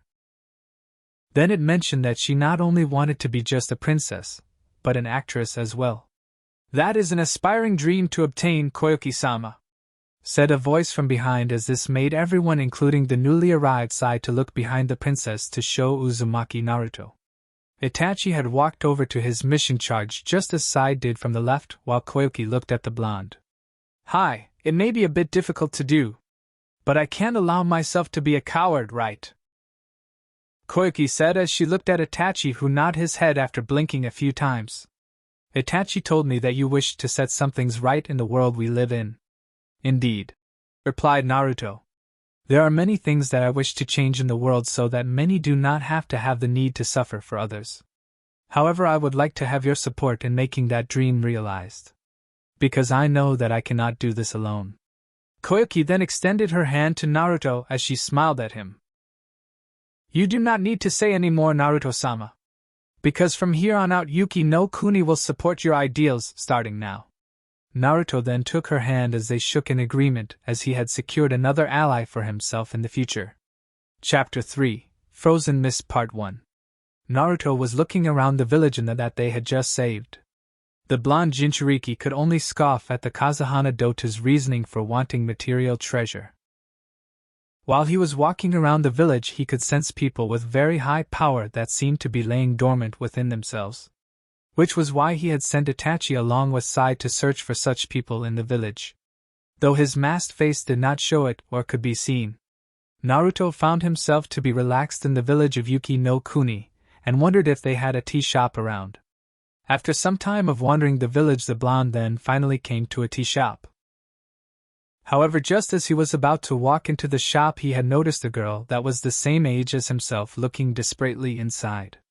From the way her clothes looked and a lack of appropriate sandals, the masked blonde could tell that she was a girl from the streets in search of food. Naruto walked up to her from behind the girl, who had shoulder-length black hair. "Are you hungry?" asked Naruto as he startled the girl and making her turn around. Naruto was then found himself looking into dark blue eyes. "I said, are you hungry?" repeated the blonde. "No," replied the girl as she said quietly while looking on the ground. "I was just seeing if I can see what they have that I can buy. Besides, the food here does not look so good at all." However, the moment these words were said, her stomach growled as she blushed in embarrassment. "Would you like to join me for a meal?" Naruto asked kindly. Konoha, Council Room. Minato was sporting a headache as he was new to being in the council room in the Hokage seat. People were shouting about the events that had the bloody ice incident was still a fresh wound. However, the new subject that was discovered by the search party he had sent to find the cause of the earthquake. That was just revealed to be or may have been caused by Uchiha Itachi along with his son Naruto. As one of the Inuzuka clan members were a part of the search team. As they picked up the two's scents in the area of the blast from the where it looked to was emanated from. However, they also had discovered a few of smells that were not there too and thought a lot on why the actress had never arrived in Konoha. He then came to the thought that "Silence!" Minato yelled while lacing it with killing intent as it had his desired effect. "I have come to the thought that Naruto along with Itachi may have encountered the people who were to come to Konoha to hire us for an escort mission. But now I have come to the assumption that these two must have done something to these people. We should put your son in the bingo book with a capture or kill on sight order," Danzo said as he looked impassive. "The Jinchuriki has grown far too dangerous to be left alive. As every one of you all saw his power at the Chunin exams. This had gotten some nods from the civilian side. Like that will do any good," scoffed Inuzuka-tsum said as she saw the war hawk frown at her. "The last time the council had gone with one of your plans it backfired in your face to stunt the growth of the boy. It was the best choice this council has made," Danzo said as he waved her off.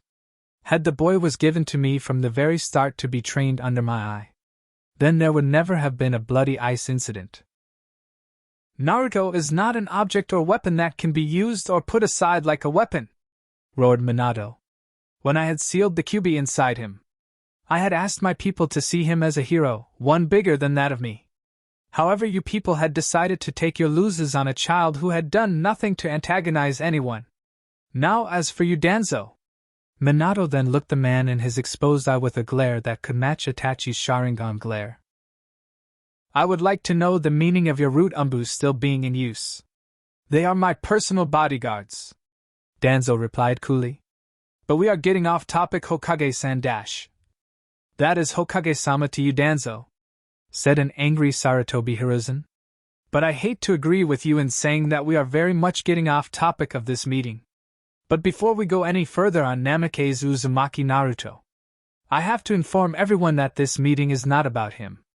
"Oh. Then what is the meaning of the meeting then?" asked a stoic Hyuga Hayashi. "Umbu, tell our guests that they can come in now," said Minato as he saw the Umbu nod his head and vanished.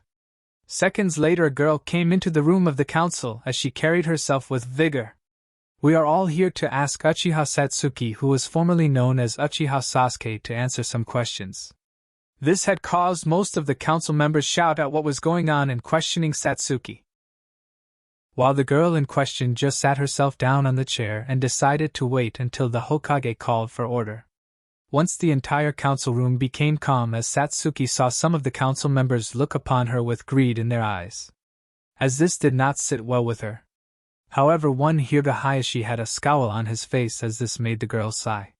"Now that everyone here has finally calmed down enough, I would like to ask Satsuki some questions without any interruptions," Minato said as he unleashed some killer intent into the room which made everyone nod their heads. "Satsuki, I would like for you to tell the reason why you're female." "My mother had placed a seal on me to protect me from my father," said Satsuki as Minato nodded his head to continue. "Because my father saw that having a daughter in the Uchiha clan was just a showing sign of weakness upon himself, and would kill me if he learned that I was indeed a girl." "Nonsense," interrupted a fat merchant.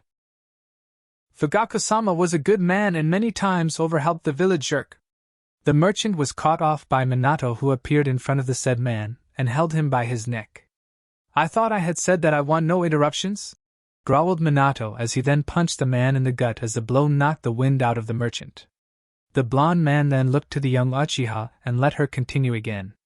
"As I was saying before," continued Satsuki, "I know for a fact that my father was indeed a man who cared for nothing and loved only power so that he would not have to answer to no one. Because I had overheard some of the members of the police force that the Uchiha clan controlled at the time. That my father had indeed killed the elders of the clan because he refused to take orders from those weaker than him, and because no one could do anything. Fugaka had used one of the laws in Konoha to keep from going to prison, which states that a clan head can use any method to run their clan without the approbation of the Hokage or council. Humph.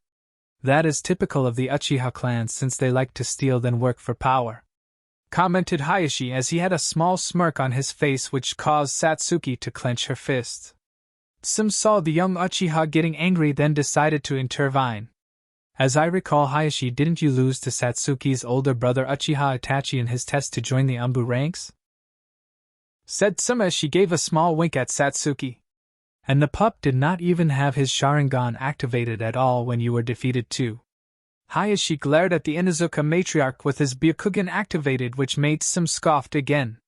Please, if you're trying to intimidate me, then go back to the academy.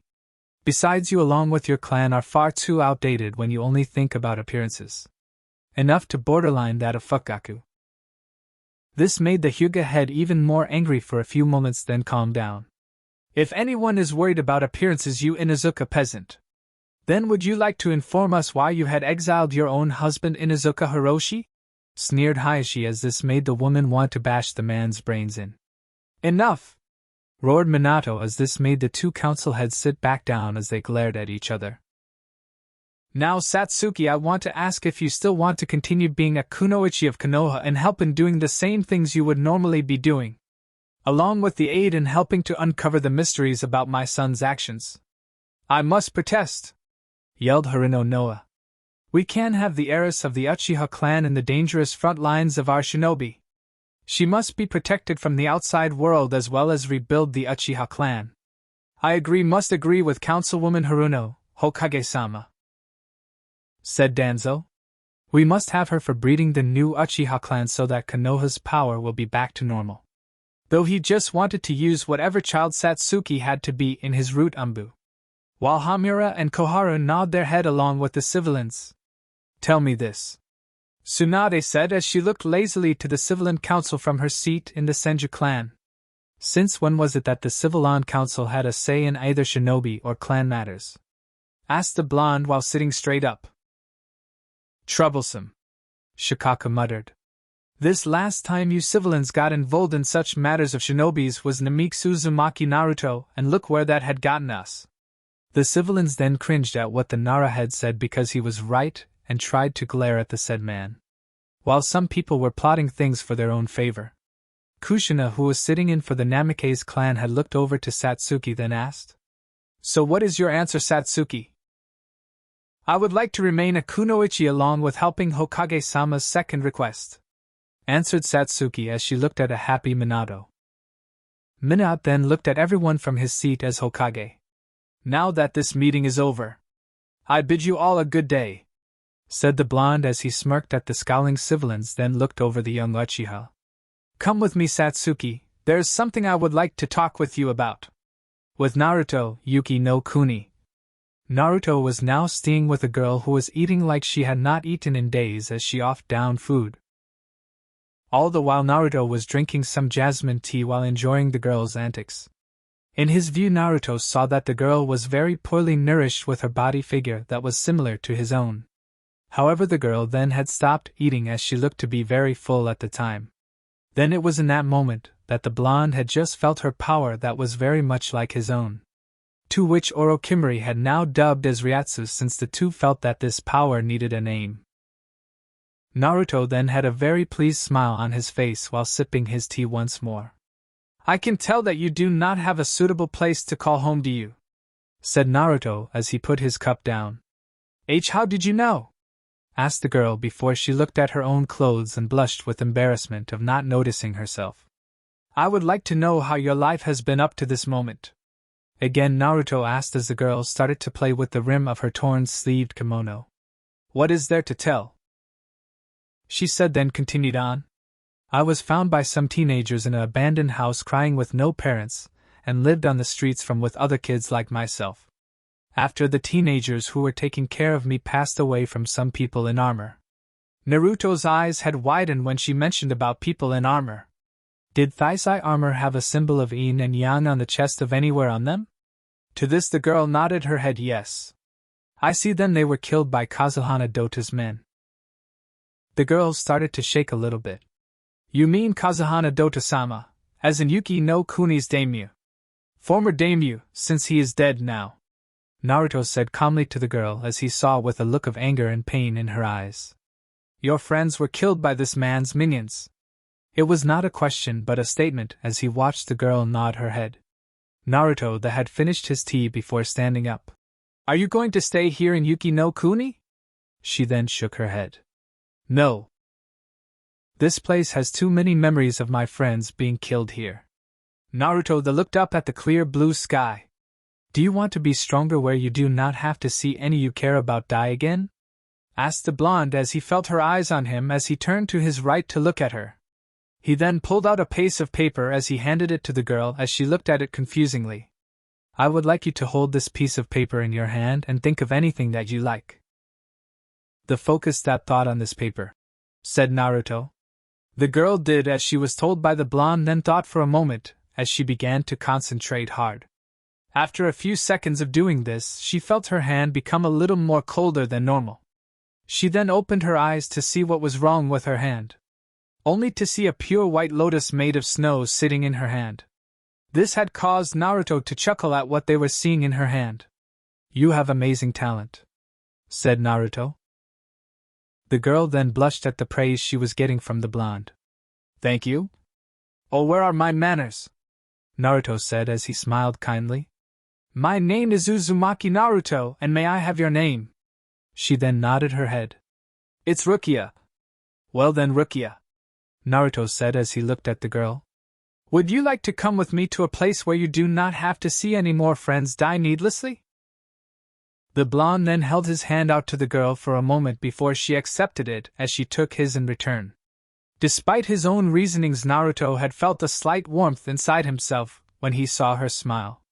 However, he was not able to ponder this as he then felt 3 reactions of coming from 2 people he knew and 1 he did not.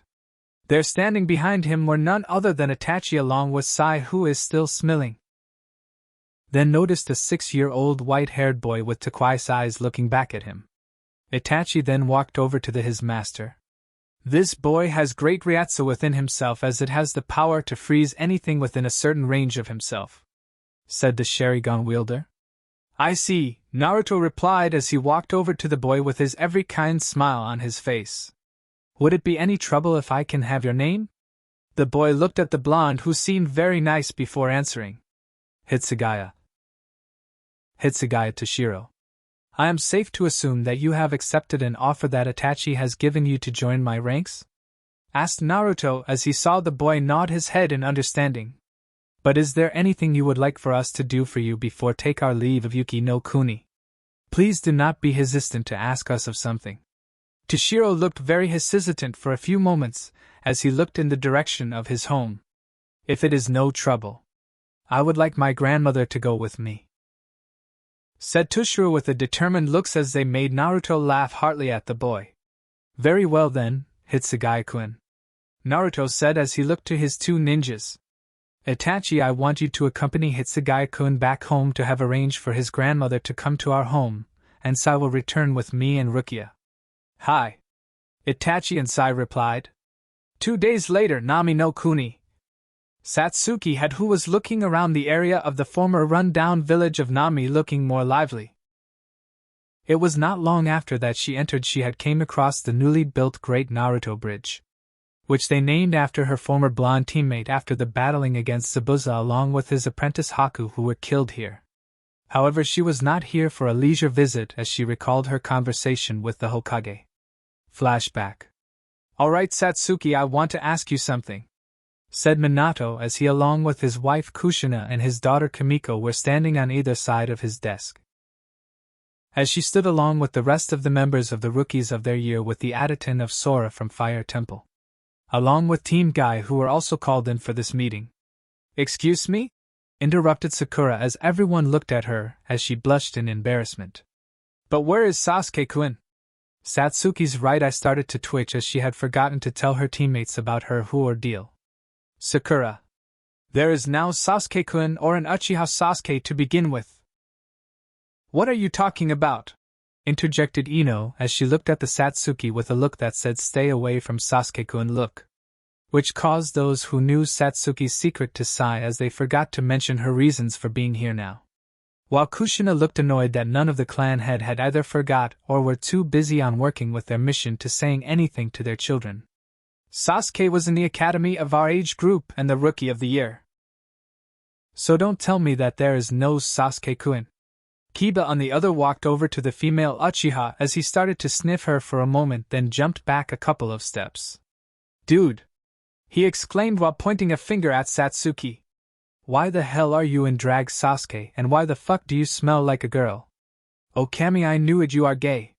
Hearing this had caused the female Uchiha's blood to boil to the point to where her face was turning red. Which led to Kiba to getting beat into a lumpy pulp by the female furied Satsuki.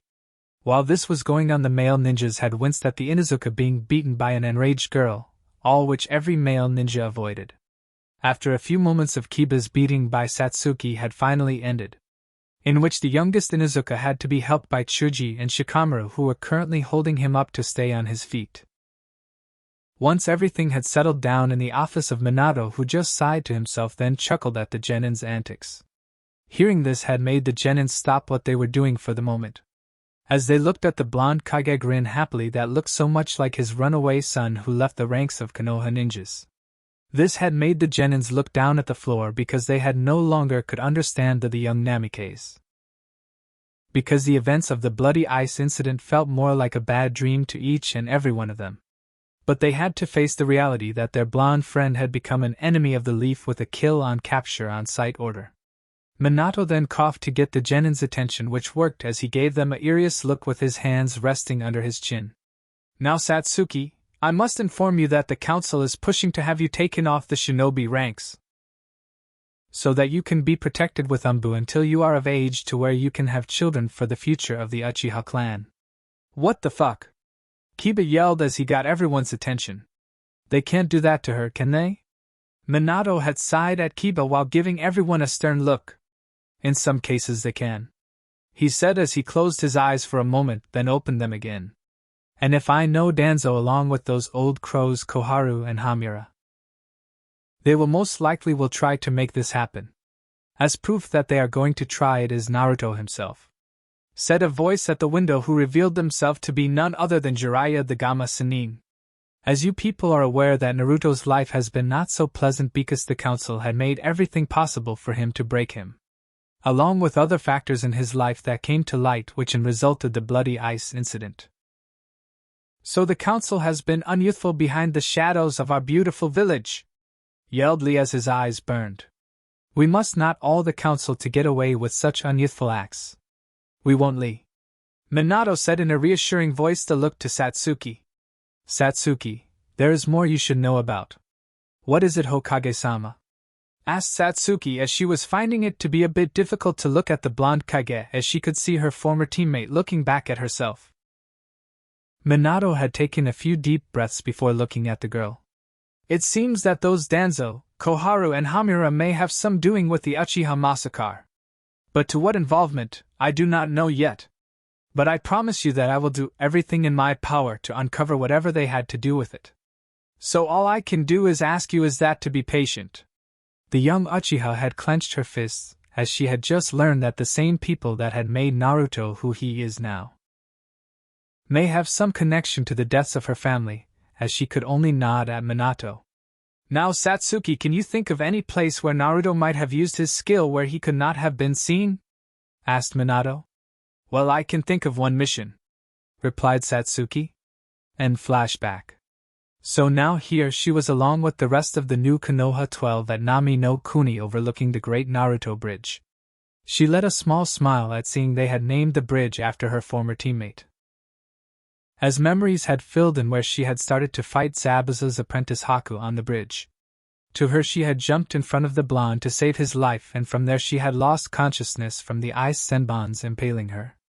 While the memories of the battle kept repeating in her mind, something had finally clicked in, and it was in the moment where the mist was too thick to see anything of any kind, along with a scent that she was not able to identify in the battle with Haku.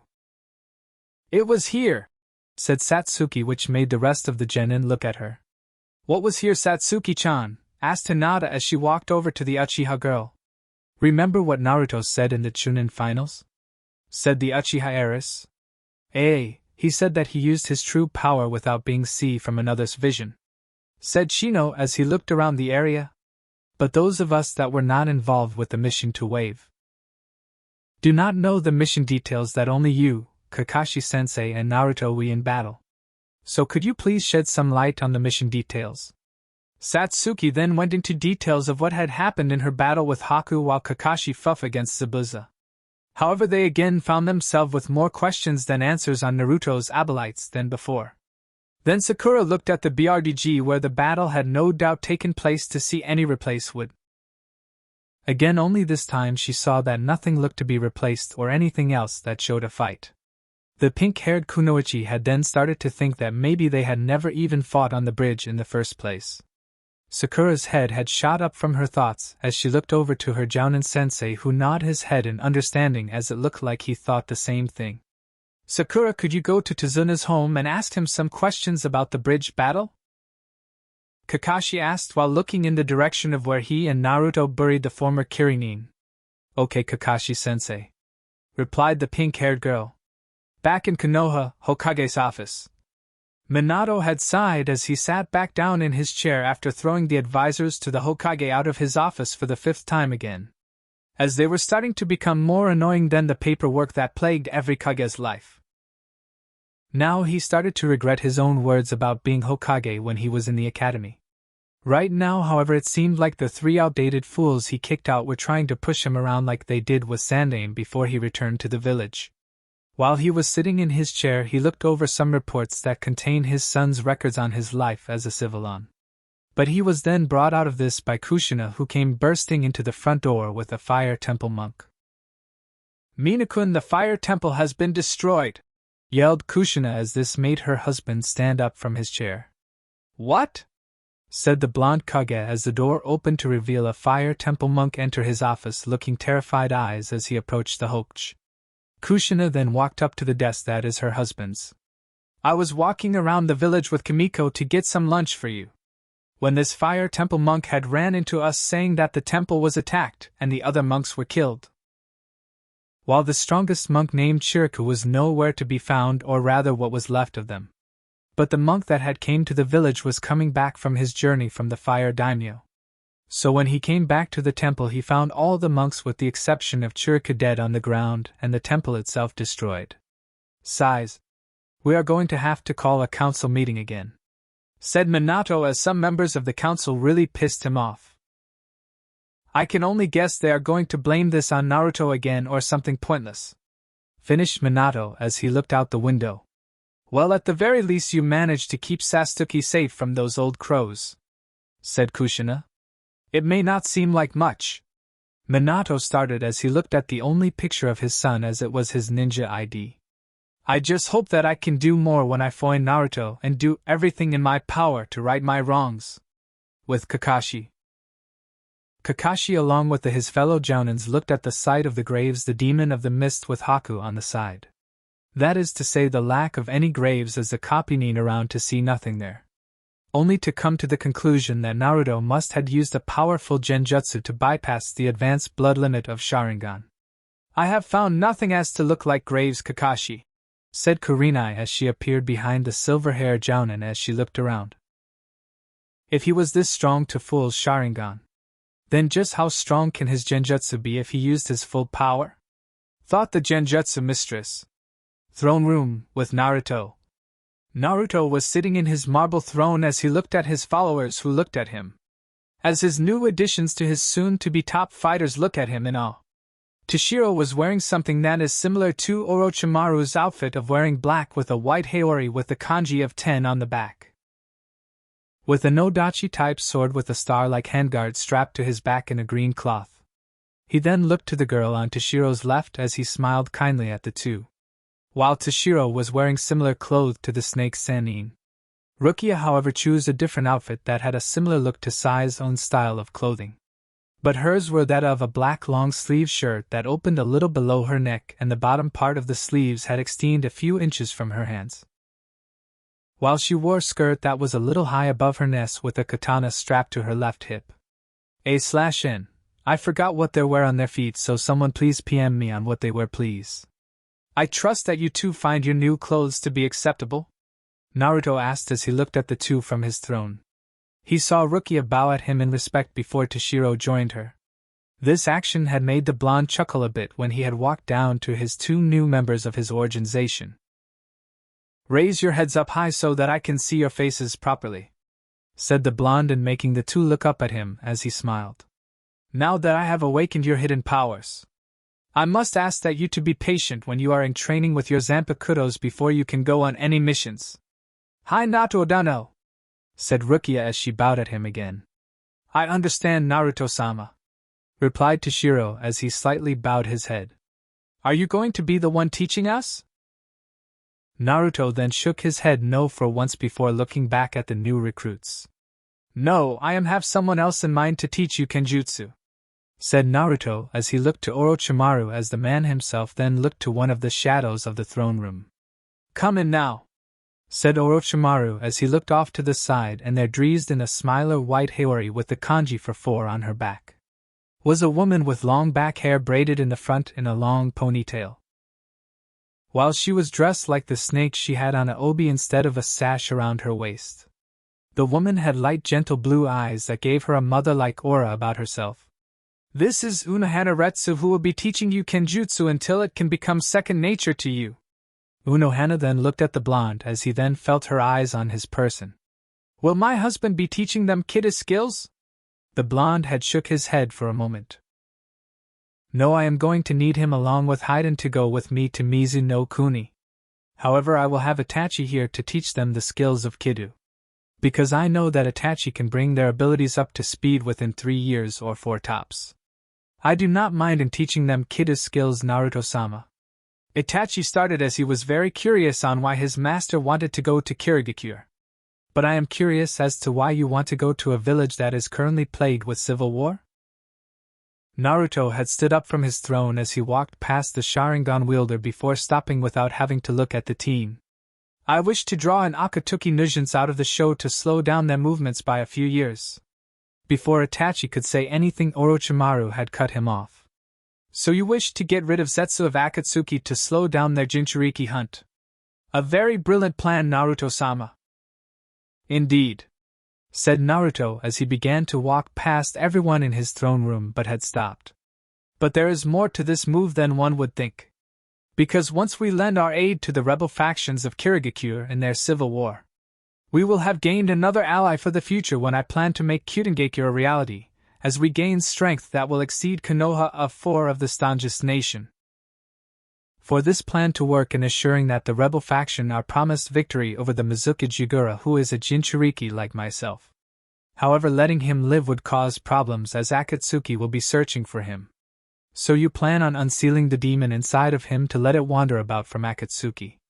Orochimaru said as he sounded very impressed with the young Bon's plan. No, replied Naruto. I plan to seal the demon into an object that can hold the beast and uses its power as a source of nourishment, said the blonde as this caught everyone's attention to his person as he looked at the former Root Umbu who is standing against a pillar. Sai will need you to do an infiltration mission to Kumogakure. I want to know everything on the failed Huaiga kidnapping, as I suspect that there was more than what was talked about. Hi Naruto-sama, Sai replied as he left the throne room while Naruto, Orochimaru and Haiden had left the throne room.